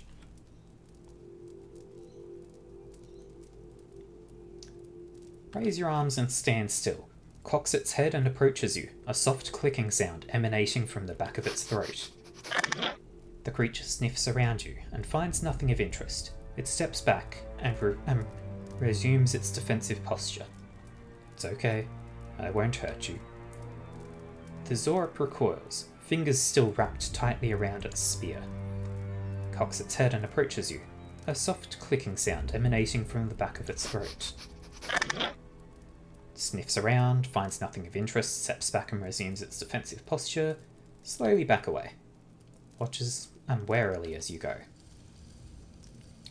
I've no need to attack some creature if it's not hostile. It doesn't want me passing through there, but that's fine. The Eastern Reach is a dangerous place full of lurking enemies and carefully concealed secrets. Enable scouting mode to move stealthily and search for hidden objects like traps and secret doors.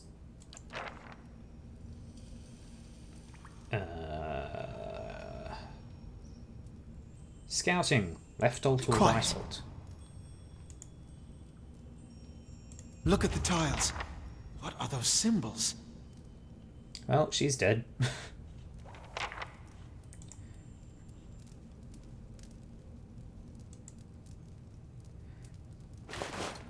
Ooh.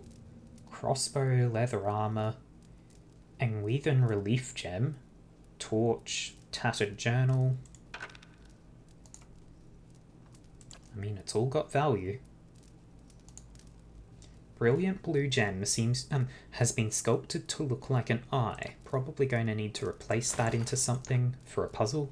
Yep, quest item. The Ruins of Silant Li. Silan Li. Tattered Journal. This small folio is torn in several places, and blood has soaked into several of the sheets. One later entry is still legible, however. I can't believe my luck. A few rounds of dice and I've got my hands on a genuine Engweathen artifact. Fellow who had it was said it was a pretty nothing as far as he's concerned. He's not willing to go digging in some ruin, but if he's right about this gem leading to a hidden treasure, then that's worth sneaking past a few painted elves. I'll head to Silan Li in the morning. Then it's just a matter of finding this relief he was talking about. Okay. So, yes, woman is there, we could loot her, but I don't know if walking across these platforms that she already walked across would be safe or not. The hell is that? Skulder Whelp. You know what? Screw it. Let's just... Oh. Scouting mode is used both for stealth and for finding hidden objects, like traps and secret containers. While scouting, your character's selection circles will start to fill with yellow when a character is starting to detect them. Once the circle fills yellow, the character is suspicious and will move to investigate, while the circle fills red. If the circle becomes fully red, your characters will be discovered. A character's ability to find hidden objects is based on his or her mechanics skill. A higher mechanics skill allows them to find objects at a greater distance. Moving towards a character accelerates how quickly they will detect you. If you actually touch the selection circle of a character with your own, you will be immediately detected.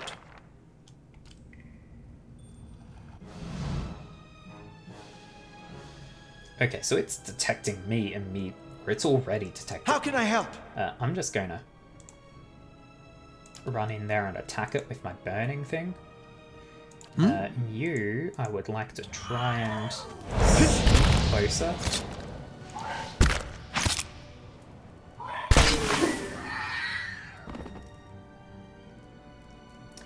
Wow, dude, your health tanked from that. Oh no, never mind, that was his endurance. His health is still alright. Skulder Ear and Skulder Meat. Palatable to few in its raw form. Okay, whatever. Hatchet. One-handed, fast, 10 to 14. Let's go back into scouting mode. And then let's compare that to my weapon, I guess. Fast instead of average.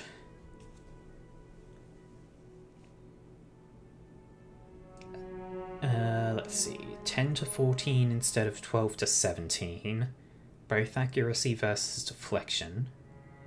The mace has DR reduction, and the axe has interfering, which increases my deflection, I guess? Whereas the axe bypasses 3 damage reduction. Okay. Take a look at that wall. Think we could get through? A crack runs along this wall from floor to ceiling. A light gust of air passes through it. Now I could use the hammer and chisel to weaken it, but I'm going to just leave it for now, because I do want to actually explore the rest of this area.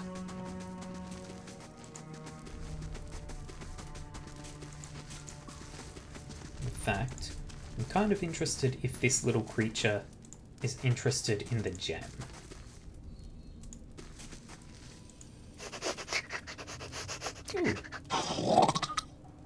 The Zorup sniffs around your pack and noses excitedly at something. It steps back and points to your pack, salivating and holding its spear out to you.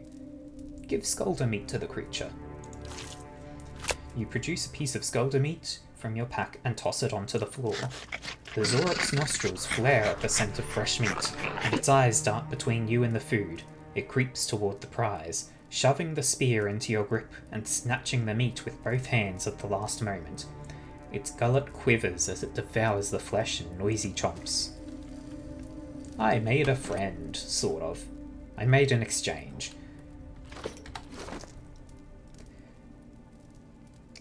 Spear is one-handed, 12 to 18, so it's the same. Average speed, same interrupt. Properties accurate, so it gives plus 5 accuracy, or 3 damage reduction bypass. Let's go for the accuracy. I'm going to favour being able to actually hit over doing more damage.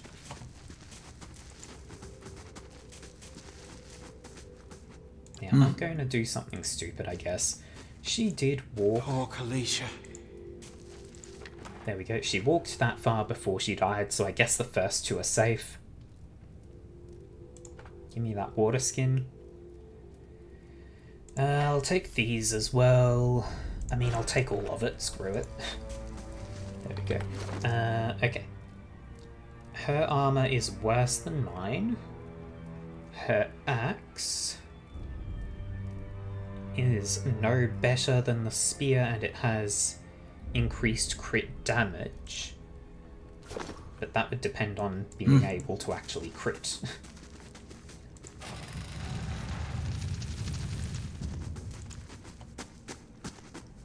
That roundish symbol, pretty sure I saw it on one of the tiles back there.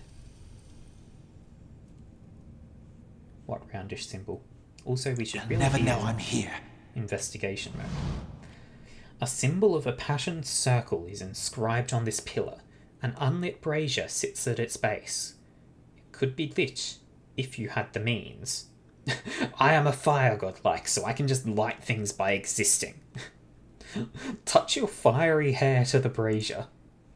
Flames kindle swiftly in the brazier, winding their way upwards.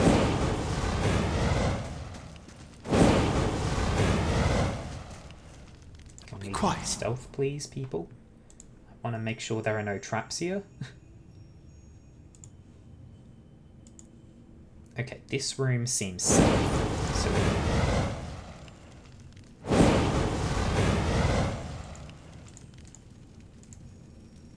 go around and light up all the braziers.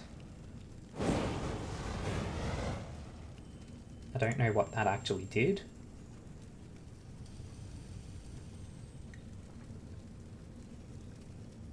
I feel like there's...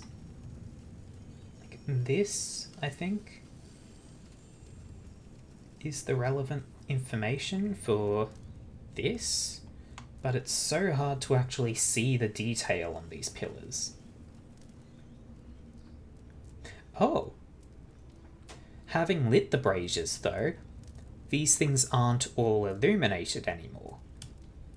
So I guess we can walk on the ones that aren't illuminated and it's safe. But I want to keep going this way first. We'll be back to this crossroads eventually. Also, I'm just going to save. Just make sure that I've got a save file working. Lesser Black Ooze. Hang on, I can pause.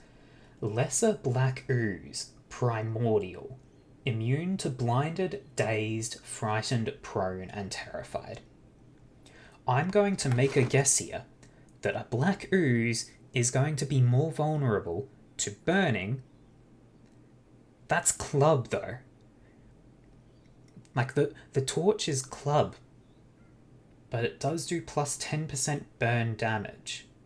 It deals crush damage, but plus burn damage. What? Is that an extra 10% is dealt as burning damage? Screw it, sure, whatever. Like, I feel like fire is going to be more effective than...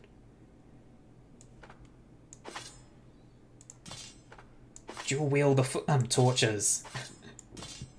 Yeah, just I feel like fire is going to be more effective against an ooze. Yeah. Also use my flames of devotion. Just come in there and attack. No need for stealth now.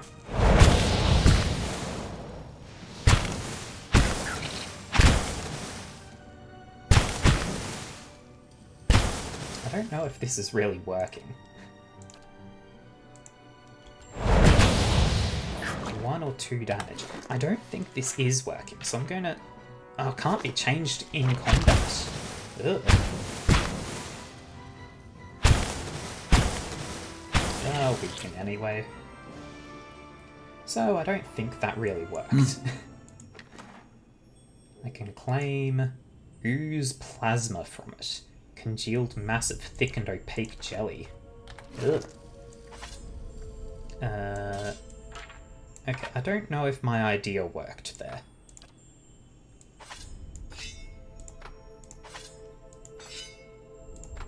Also, I guess I should look at the crossbow. Slow speed, 20 to 28 piercing damage.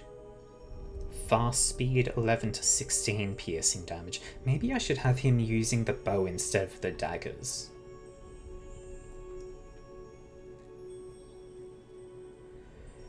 And then on myself I'll have a crossbow equipped instead of a bow.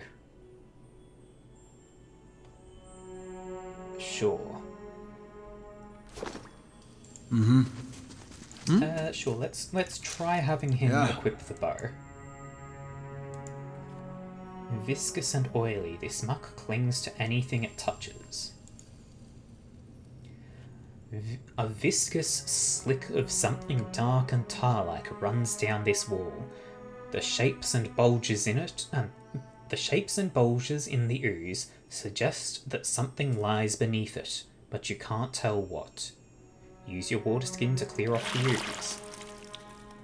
You rinse the ooze away, revealing an intricate relief of a man's face. The sunburst surrounding it has chipped away in places, but the details of his head, from the tight curls of hair to the ridges of his pointed ears, still showcase remarkable craftsmanship. One eye socket is empty. A gem fills the other. Place the gem in the eye socket. The chamber begins to rumble, stray rocks dancing across the floor. Finally, a large section of the wall gives way. Oh. There's another lesser black ooze there. You start by shooting it, and you just come stand here. Oh, it shoots at us. Let's go! Okay.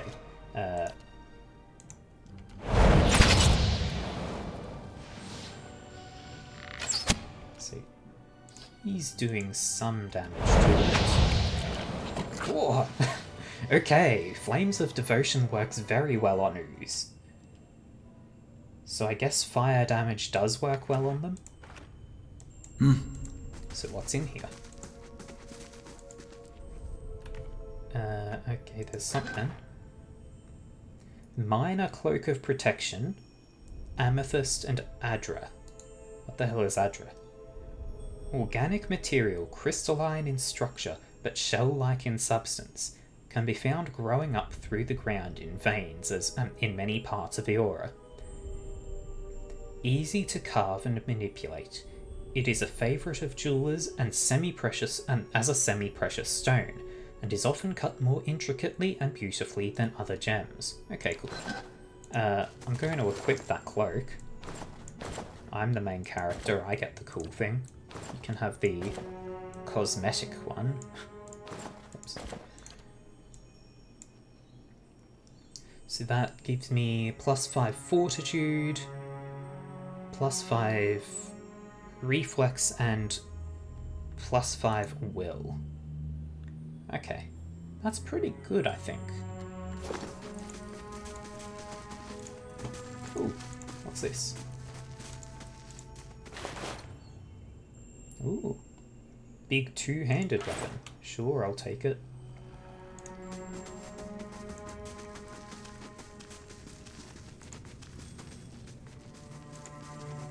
Now, we probably want to go explore this way first, because I feel like the chisel and hammer were easy to get, so that wall that we can knock down is probably... Oh, trap detected, yes. Okay, do not try to move as a group Never know I'm here. through trapped areas. Right. How can I help? Worth a look. Okay, having it pause when I detect traps is a bit inconvenient.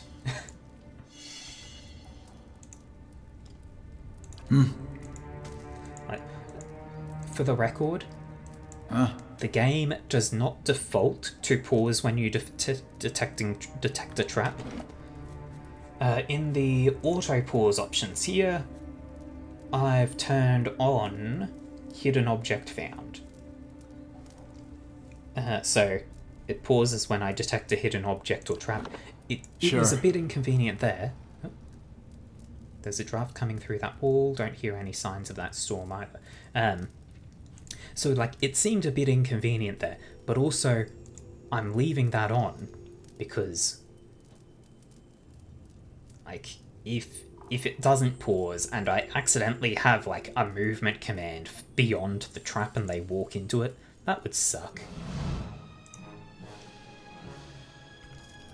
Go attack. Is it dying? Yes. Yeah. That was a crit. Back to stealth.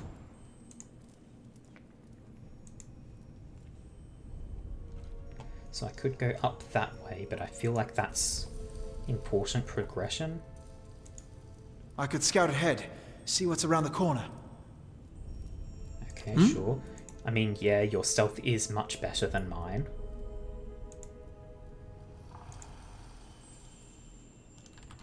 Right? What is his stealth? 2. Mine is 0.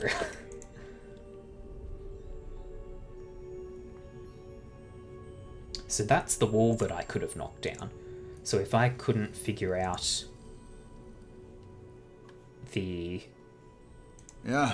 fire, if I didn't have a source of fire, then I mean, I could have just broken through that wall and come through that way. Now what I'm going to do is come here, pause, tell my character to attack it with burning power. How can I help? And you wait for a moment and now attack. Attack, not move.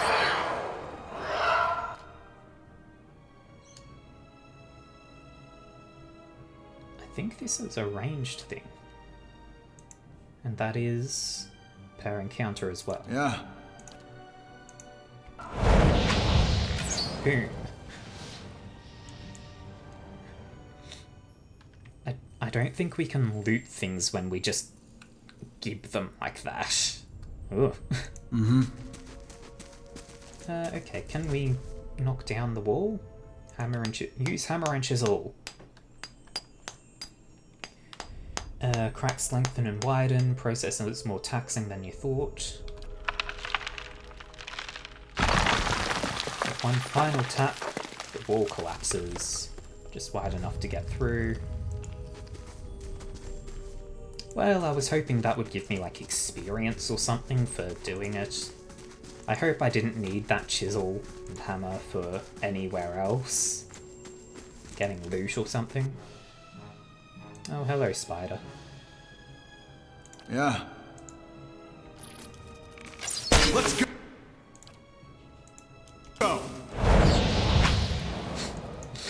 God. I'm glad Mech told me to play a paladin. Bats as large as... What? What was that?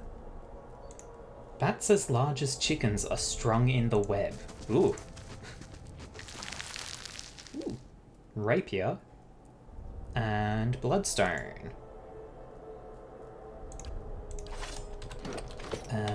I for inventory. I keep hitting C for it.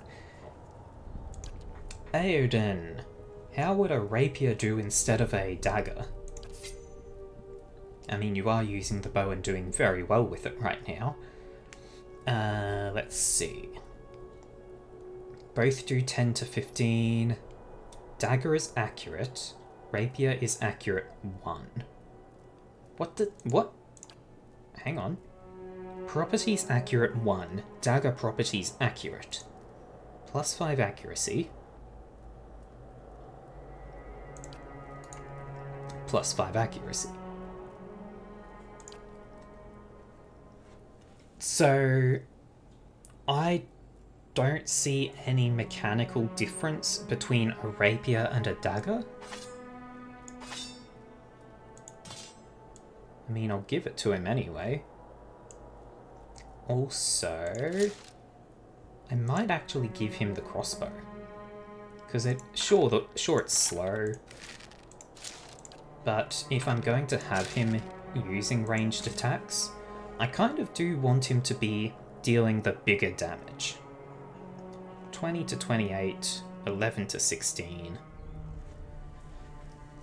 Like, it's not doubled the damage, but it is more, even if it's slower. Steady does it. That's the way out. And this is going to be something else. Just some loot. Ooh, a helmet. I can't wear helmets. And some gems. Yeah, I can't wear helmets, so hang on, if I swap over, it's locked.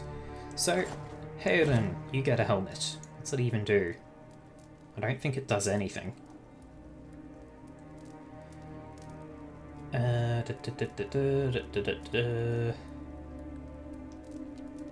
I don't know if that even does anything. Yeah, it doesn't. It makes no change to his stats, but whatever. You can have it. And we are leaving. Ooh. We're still in ruins, just outside now. Oh. Older robed man. 4 figures stand before an otherworldly apparatus. An ancient structure of chiseled adra and metallic veins, ominous and looming like a silent observer. Standing motionless in their midst is what appears to be a human body, colourless as stone or ash. The other figures gaze upon it in what might be contemplation. From your vantage point, you are well obscured from their view. The figure closest to the machine stands out among them. A thick grey beard frames his face, otherwise hidden beneath a metallic mask. His faded robes are embroidered with a runic language unlike anything you have ever seen, and he wears a strange black headdress with 2 protrusions that jut out like the wings of some malevolent creature. Oathbinder, bear witness, and see this man has kept his word true to his last breath, full to his blood's last drop. Guide his soul, queen that was, and regard it among your favored. Let his life by the key be his confession. Let his death by the key be his absolution. May he walk the world ever free of the crushing weight of the book.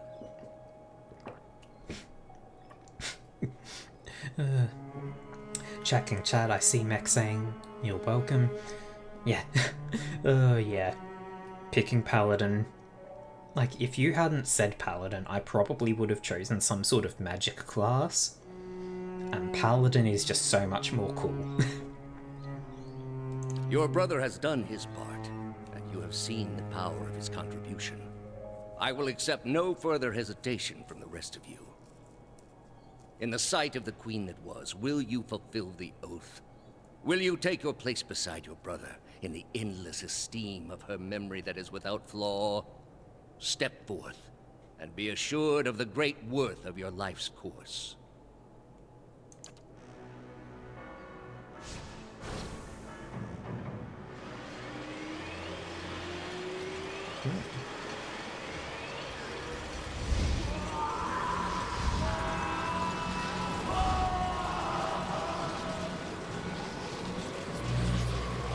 What's this? It's draining the life essence for something.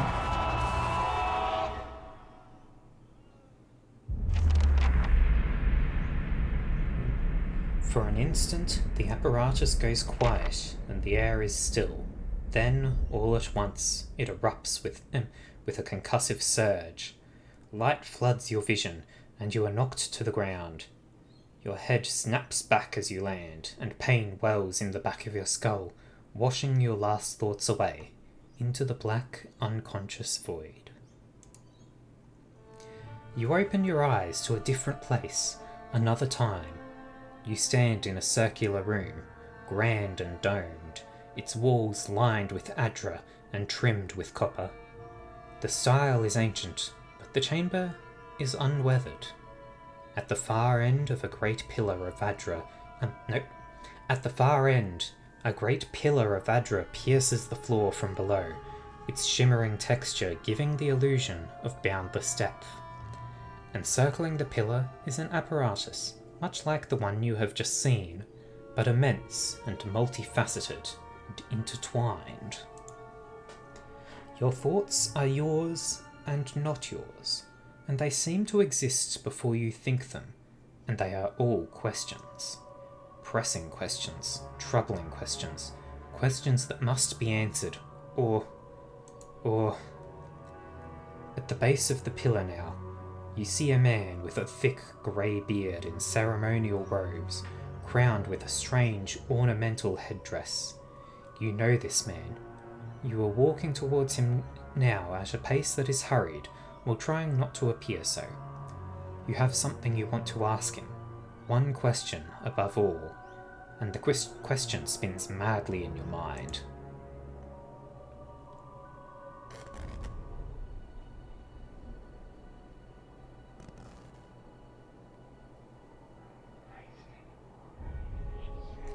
You awaken to find your malaise has broken, only to be replaced with something far more concerning. Faint whispers are audible at the edge of your hearing, like a ringing in your ears that does not subside. Movement flits through your periphery, but when you turn to look, you can see no sign of whatever it was. You find your gaze regularly darting this way and that, an involuntary paranoid tick. If this is a sickness, it may be dangerous to go without treatment for long. The figures at the machine stand frozen in place, flesh and blood replaced by cinders and ash. The man who led them is nowhere to be seen. Tutorial note. One of your characters has become fatigued. Fatigue represents the physical and psychological wear and tear of demanding activity on your character. It is most commonly received as an injury when a character is knocked out, but some scripted interactions will also result in fatigue if they are especially grueling. Fatigue goes through multiple stages, initially inflicting minor penalties, but growing in severity over time. Resting is the easiest way to overcome the effects of fatigue, though some consumables can also remove fatigue. Back to the story. You find Hayden a short distance away, in a shallow lake of his own blood. His body does not stir. You are alone, and far from help.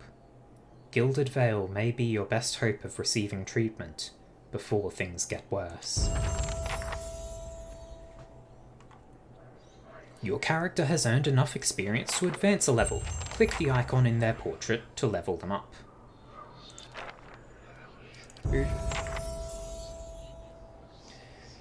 skills. What skills do I want to work on? Probably mechanics to locate traps. Survival.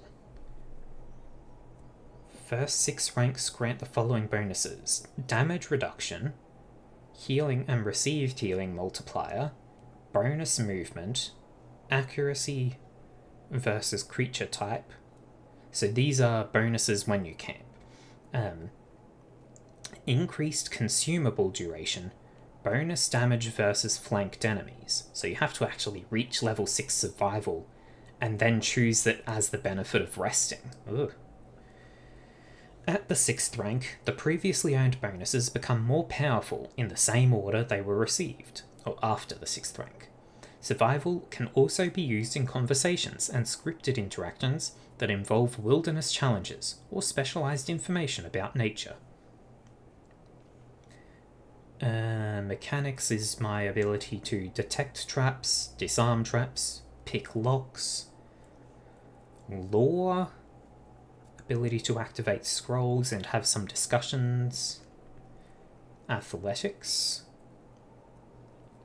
Can use second wind ability to recover lost endurance. Higher athletics score increases the effect of second wind. In conversations and scripted event interactions, it can be used for physical feats like climbing, swimming, and jumping. I've already got pretty good endurance. I feel like mechanics I might want to boost. Oh, I can... Okay, so I've got 6 points. I want 1 level of survival so that I can get the increased damage reduction.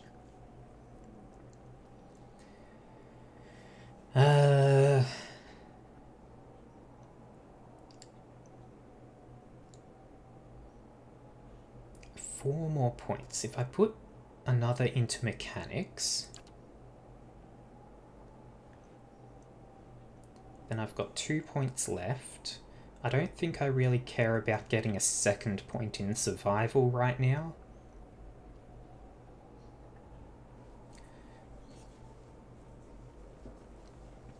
Used automatically whenever the character is in scouting mode. Higher skill, the closer they can get to enemies before being detected.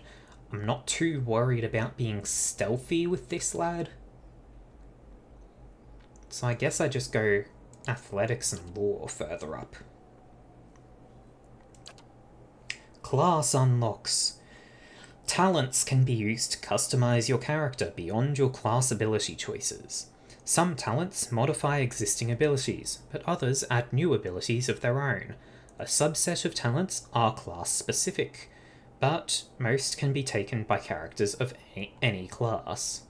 No new class unlocks for this level. Oh boy. Okay, so these would be the paladin ones, considering the logo. Intense Flames.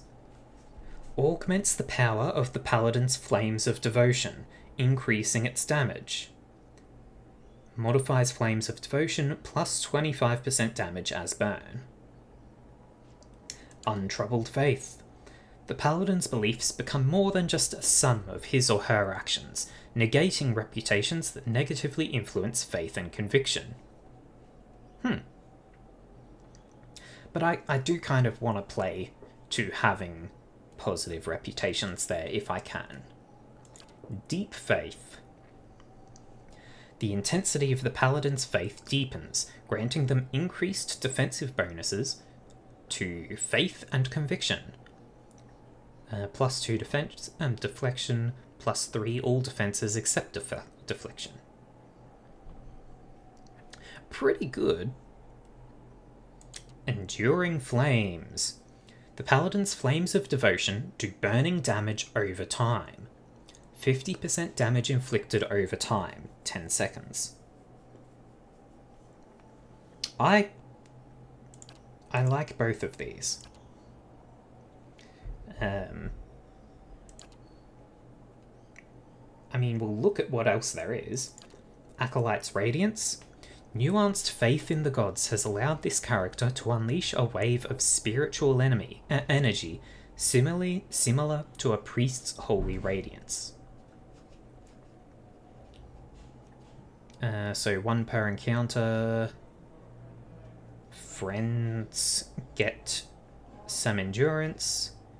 Foes, only vessels, so probably undead, take burning damage. Apprentice sneak attack. Aspirant's mark. The character has attuned themselves to the natural world like a druid and is able to focus its power on an enemy with the effects of the Nature's Mark spell. Grants Aspirant's Mark 1 per encounter. It's an AoE with a 2.8 meter radius. Foes in the AoE have reduced defenses. There's a will save against it. Enigma's Charm. With the power of a fledgling cipher, the character is able to temporarily charm an opponent. However, it takes time to contact the victim's psyche, meaning it cannot be used at the start of combat. Grants Enigma's Charm once per encounter, requires at least 5 seconds in the encounter. Speed is slow. Foe becomes charmed for 8.8 seconds. Fights on behalf of the enemy at reduced capacity. Novice's Suffering. Learned a portion of the intense pain tolerance and spiritual power that monks possess. Unarmed attacks do increase damage and gain power as they advance. Novice's Suffering does not apply to a druid's shapeshift form. I'm not going to do unarmed stuff, I think. Channels power similar to a barbarian's in Tremendous Rage, increasing attack speed, might, and constitution, while lowering deflection and concealing the character's endurance and health. Ugh. Prestidigitator's Missiles. As a hedge wizard, the character has learned how to duplicate the effects of one of the most popular spells in the Eastern Reach, Minalette's Minor Missiles. Because the character does not use a grimoire as a wizard does, the effect is not quite as powerful. Once per encounter, 11 to 21 crush corrode damage. Huh. Dunno, don't think it's really that amazing. Rhymer's Summon.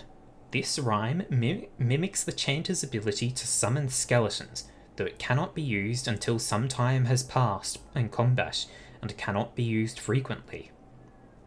At least 15 seconds in combat. Once per encounter. Summon 2 human skeletons. I don't think most combats have lasted 15 seconds yet. Runner's Wounding Shot. Rangers learn where to strike an enemy to inflict debilitating wounds. The technique can be imitated by other characters as a weaker form of wounding shot. Once per encounter, if successful, hobbled for 11 seconds.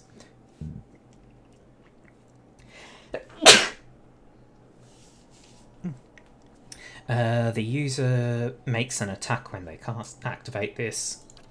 Veteran's Recovery. By adopting the strict discipline of a fighter, the character is able to pace themselves in combat, steadily regaining endurance over time. Grants Veteran's Recovery. Passive. Plus 3.4 times endurance per 3 seconds for 49.5 seconds. Huh? What? It's passive. If it's passive, why does it last 50 seconds? Huh? What? Or is this a skill that grants the Veteran's Recovery effect?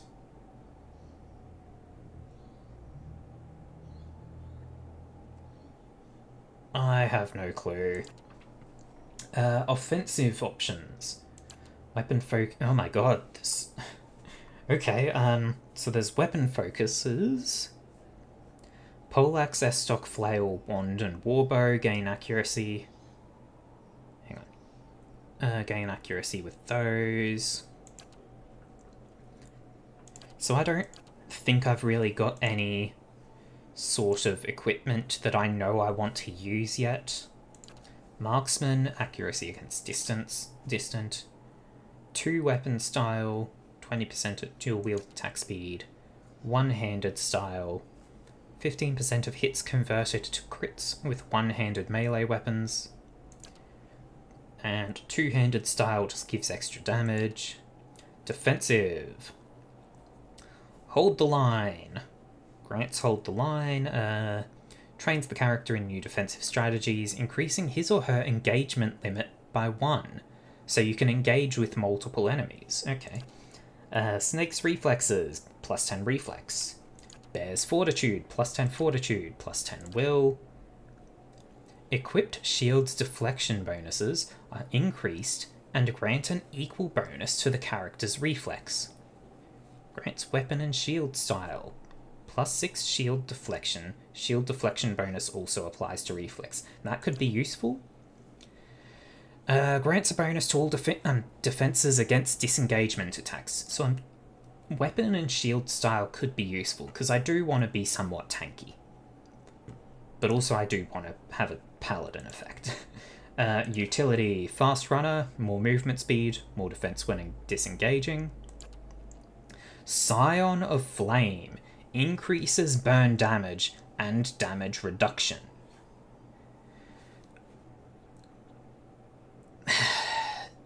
That can come later. Heart of the Storm, shock damage, Spirit of Decay, corrode damage, freeze damage, reduces the recovery time when switching weapons or spells in grimoires. Okay. Wound Binding, allows the healing of a modest amount of health on the user, once per rest. 40% health over 9.9 seconds. Field Triage, healing of a small amount of health on an ally.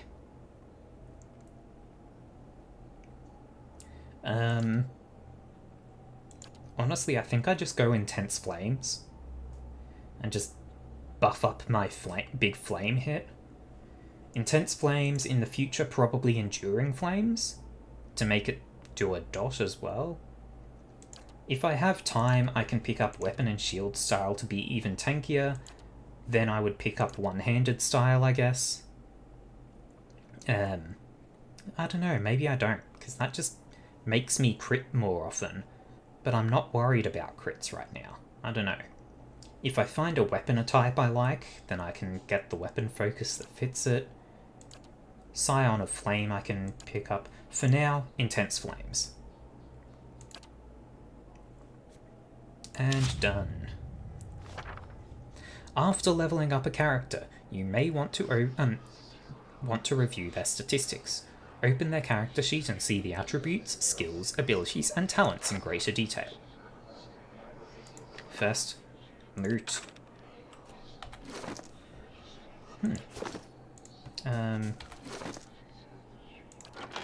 Oh, okay, so there's a stash that stuff automatically overflows into.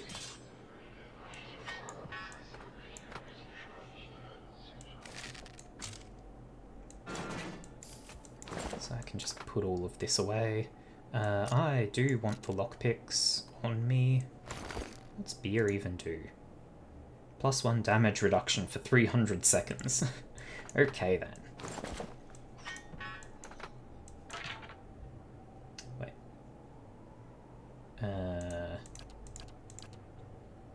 I might actually want to have a torch on me. Nah, screw it. Okay. Equip crossbow over the bow. Put this into the storage. There we go. That'll do.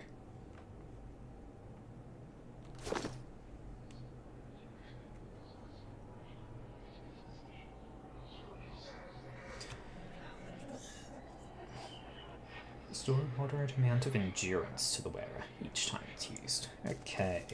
Let's quickly save here.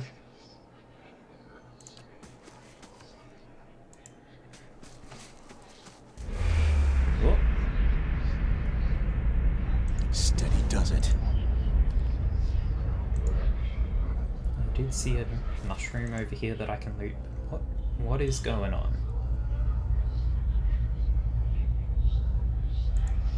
Someone is in a torch rack here, and they're gone. Okay.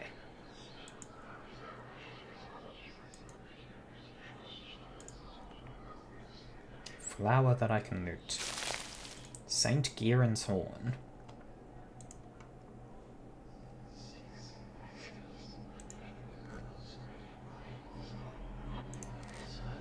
Can I loot the ash people? Vessel flesh.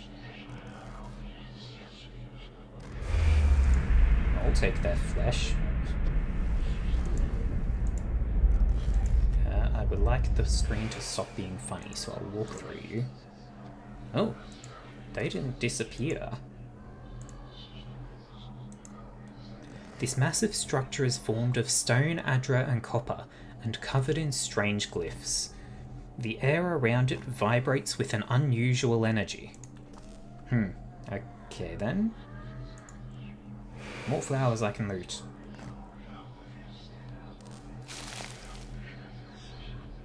Pilgrim's crown.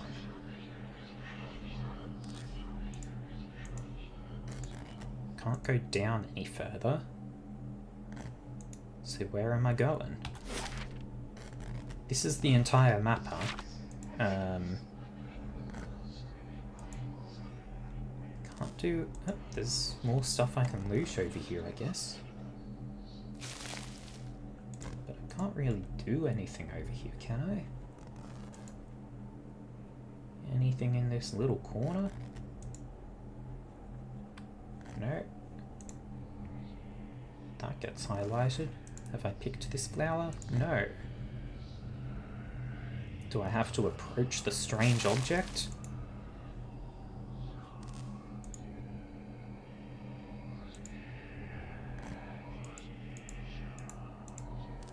No?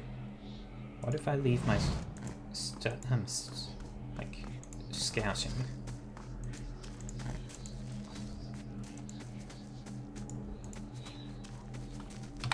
Okay, what's my journal going to say? This doesn't seem to tell me anything. Journey to the Gilded Vale. Seek help for your condition.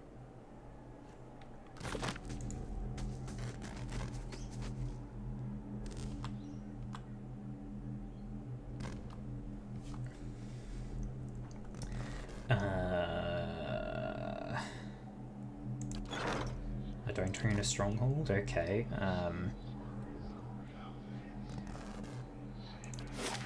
Can I just go to the world map and say, hey, I want to go somewhere? So I'm at Salandli. I can't just say I want to go. Apparently that is apparently there's just a road south here, but I can't see it. I can't move my camera any further. There's just a... I'm stupid. Right. There's a button right here. And I thought that was for some reason part of the dialogue menu. Oh, blind man is blind. I'm stupid. It will take you 6 hours to complete your journey from Salandli to Valewood. Accept.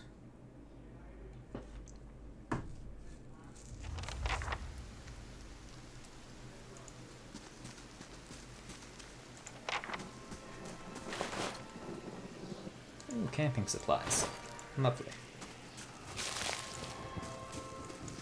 Nothing up here.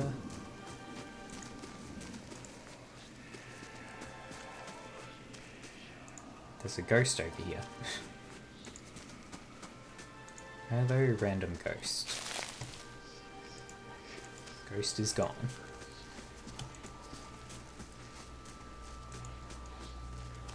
I imagine it's not a good thing that I'm seeing ghosts.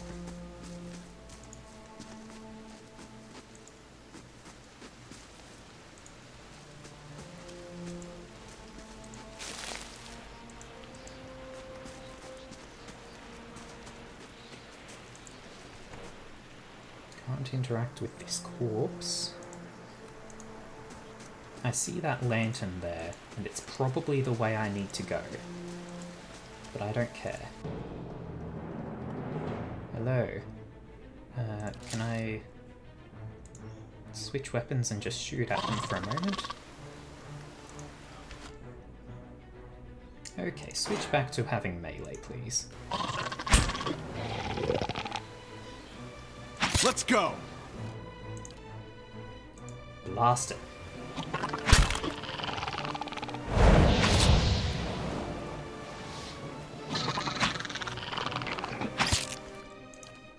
Blast it again.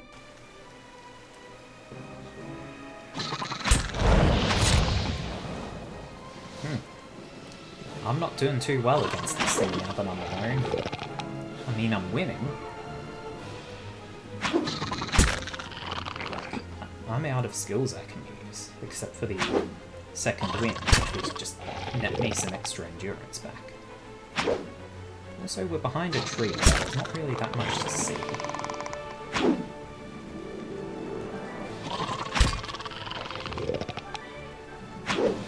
I miss a lot.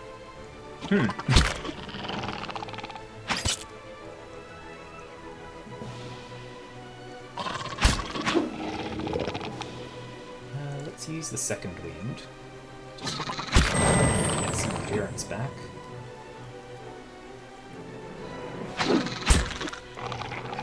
Can we kill the thing? There we go. Oh.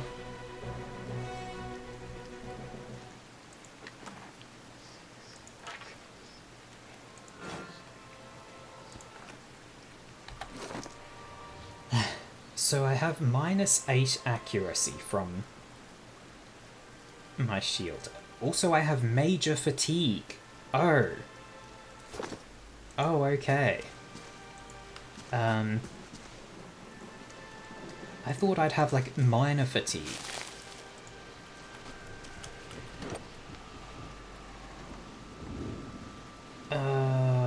Does it say anywhere on here that I have major fatigue? Yes. -25% maximum endurance, -20 accuracy. Okay, I think this is a time where I camp.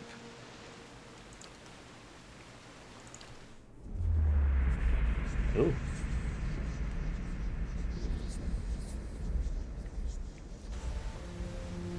Okay then, that was something. 8 hours have passed. Interesting. There's a cave here. Let's see what it is. Screw going to the town. I found a cave. And I will activate scouting mode. More because I want to detect hidden things rather than use stealth.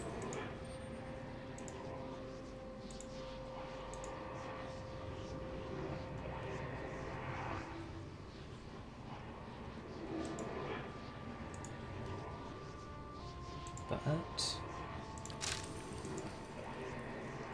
might as well. Let's go. Get one shot in advance. Switch weapon. Strike bear. Oh, switching your weapon gives you massive delay. Okay. So I don't want to be doing that.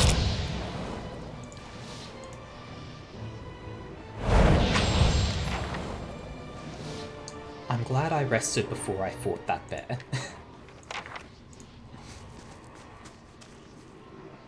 The hell is this?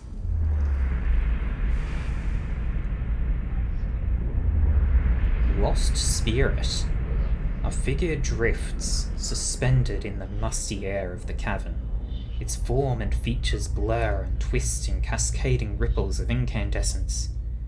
You feel its energy eddying about your limbs, filling them with a heavy chill. Reach out. You reach out a hand for the spirit. In the moment of contact, you feel as if you have been struck a blow, head reeling as you tumble helplessly into a waiting darkness. Light blooms at the edges of your vision. You feel the sun at your back and the weight of a bow in your hand. You know, suddenly, that you have come a long way from the Vale, hunting deer, Now you are standing before a cavern, and the darkness extends far into its depths. Even so, your friend strides out before you, his red cloak flapping at his heels. You follow, heart hammering in your chest, as he leads you deeper into the cavern. There is a roar like thunder echoing around you. Fear seizes you, casts you stumbling back towards the exit, towards the light and escape. You see a glint of steel, and there is a sudden, terrible flash of agony behind your knee. You scream, stumble, and fall. Your thoughts are chaos, lanced through with pain, but in a moment of terrible clarity, you see your friend look back from the mouth of the cavern, his dagger daubed in crimson to match his cloak. And then there is a great dark shape above you, and then there is more pain. The vision recedes, and you are thrown back into yourself with seemingly resentful force. The corpse lies at your feet, and the spectre lingers. In the span of energy between you both, you feel a sense of questioning, of confusion, of anger. I will find the man who did this to you and see him brought to justice. You were betrayed. Only a fool couldn't see it coming. Or you're dead, spirit. There's nothing for you here.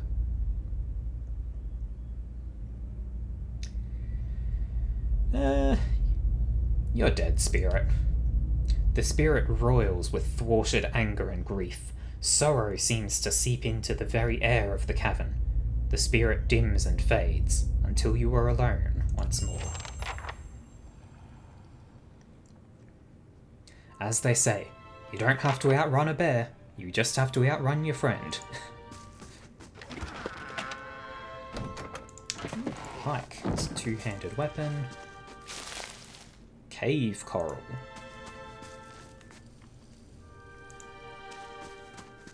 Mice crawl through eye sockets and over femurs. Ooh.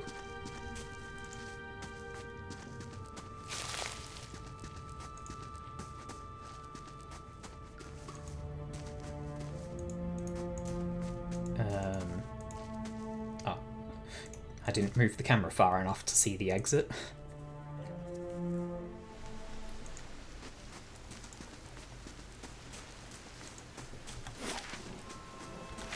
Can I go this way? Anything up here? Yep. Another of these creatures. Let's wait for it to come to me in case there are multiple. Let's go! And incineration.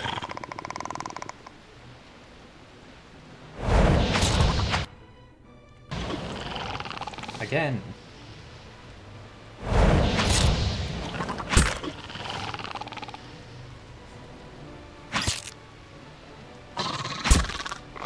This goes a lot better when I'm not exhausted.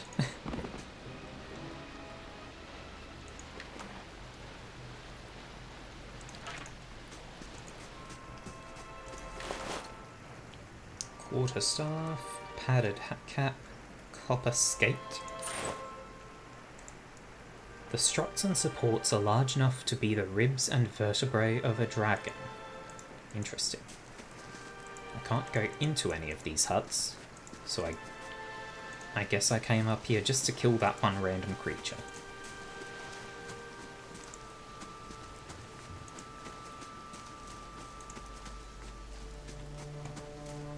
I can travel from here, but the only place I can actually reach would be Salandhi, and I don't really want to go back there right now. Ooh, mushrooms. Can investigate this. Shattered pieces of a crate are strewn across the dirt, along with a few muddy vegetables.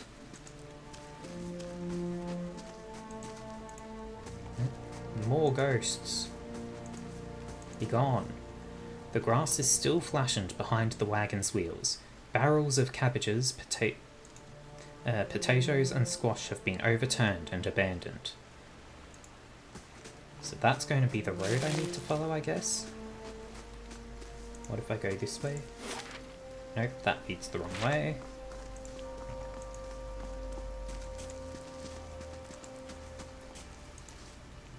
Can't go down there.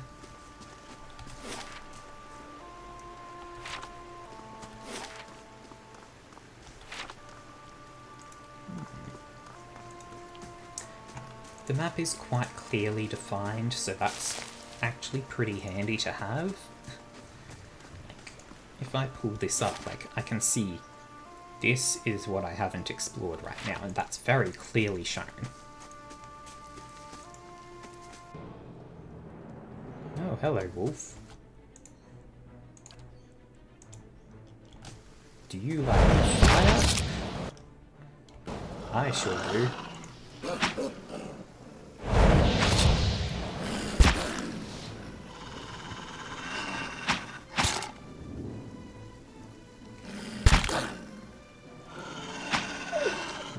Well. Yeah.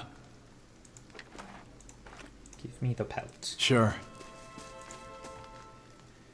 Can't go that way, nothing over there. Wait, there is something. Holding tab has proven useful. These aged walls appear to have once encircled this entire glade. Only a small fragment remains, and the stairs leading to the top of the structure have crumbled away. Examine the wall more closely. The heavy bricks are slick with moss, presenting a hindrance to climbing, but the stones themselves seem sturdy enough. Given the right tools, one might easily reach the top. I'll try and scale it anyway. You find a handhold upon one of the large stones and start to pull yourself up. You make your way steadily up the crumbling ruin and over the top. Athletics 4 succeeds. Flowers and a corpse. Some fancy gloves, Fulvano's gloves, and camping supplies.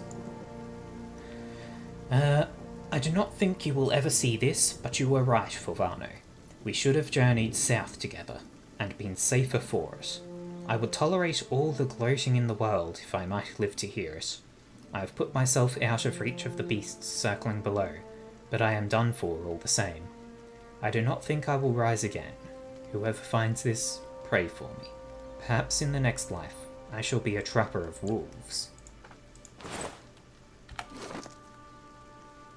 Dexterity +2, sure, I'll equip that. No reason not to.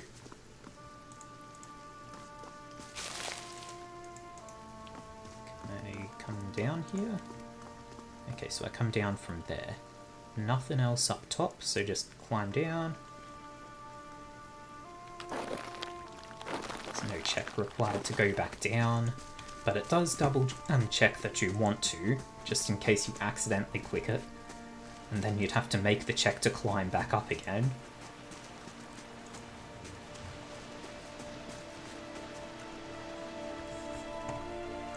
Anything else in this area? Tenfrith, the young dwarf tending to the stew, looks up, startled as he sees you approach. He drops his ladle, spattering stew across the ground. What? The bandit turns. Get him, you dogs, and make sure our new cook don't run off. Help, please, help, Marg! One of the bandits gives Tenfrith a kick as they pass him, and he huddles. I'm not too worried about an archer, because I think I've got good resistance to piercing. That guy did 0.7 damage to me. So I'm just gonna just make sure he dies. There we go. God, I feel like that should probably apply some sort of fear effect after seeing your friend just explode into chunks of meat.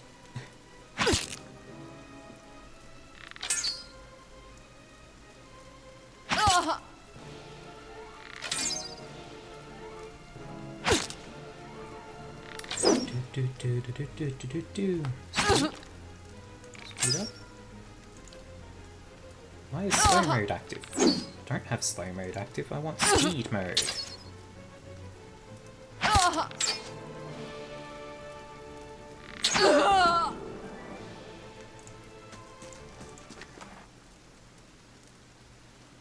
Can't move now.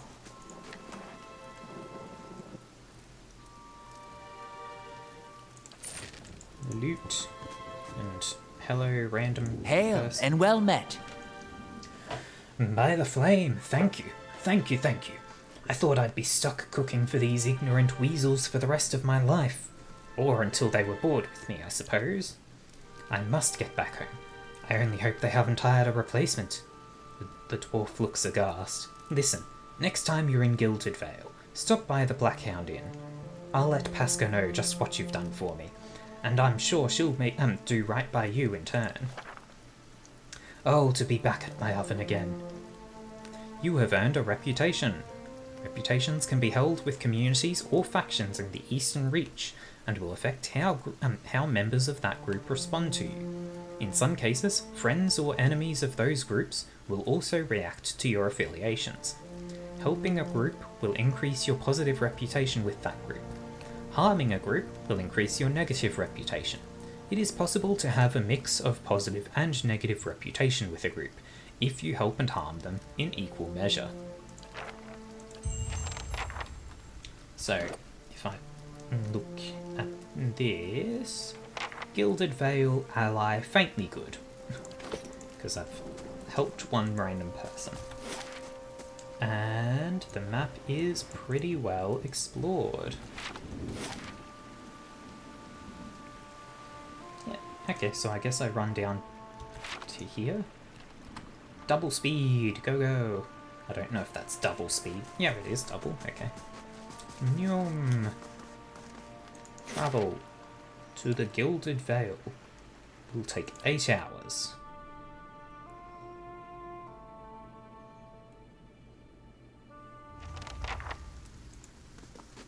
But with that, we have hit the time that I end streaming. So, this and that, there we go. So, I think that shows off the start of the game fairly well. It shows a little bit of detail. It shows how much breadth there is to it in character creation. You can get quite a variety. There's a good selection of classes available. Paladin I found quite fun. I'm sure other classes are also really good. I'm sure they've all got their own specializations. So, honestly, if you want a CRPG, but you don't have the money for something like Baldur's Gate 3 or Divinity Original Sin, look into this. It's like half the price. Maybe just add it to your wish list so that you can see when it goes onto sale. I think it has quite a lot of potential. Now then, if you've had fun today, I have, and I hope you have. I do have a Twitter and a Discord, both of which I use to give announcements of when I'm about to go live, what I'll be playing, or if there's something that's come up which means I cannot go live. Those two places are where you can find those updates. I also have a YouTube channel where I will upload my VODs. Generally it takes 1 or 2 days to get the VOD uploaded there, but once it's there it will stay there, unlike on Twitch where the VODs will disappear after about a week. So if you want to go back and see other things I've played, that's the place to look. So I think that'll do. I'll have a quick look at whether... Okay, nobody else is streaming this, so there's no raiding to be done. So that'll do it. Thanks for being with me today. Have a good one.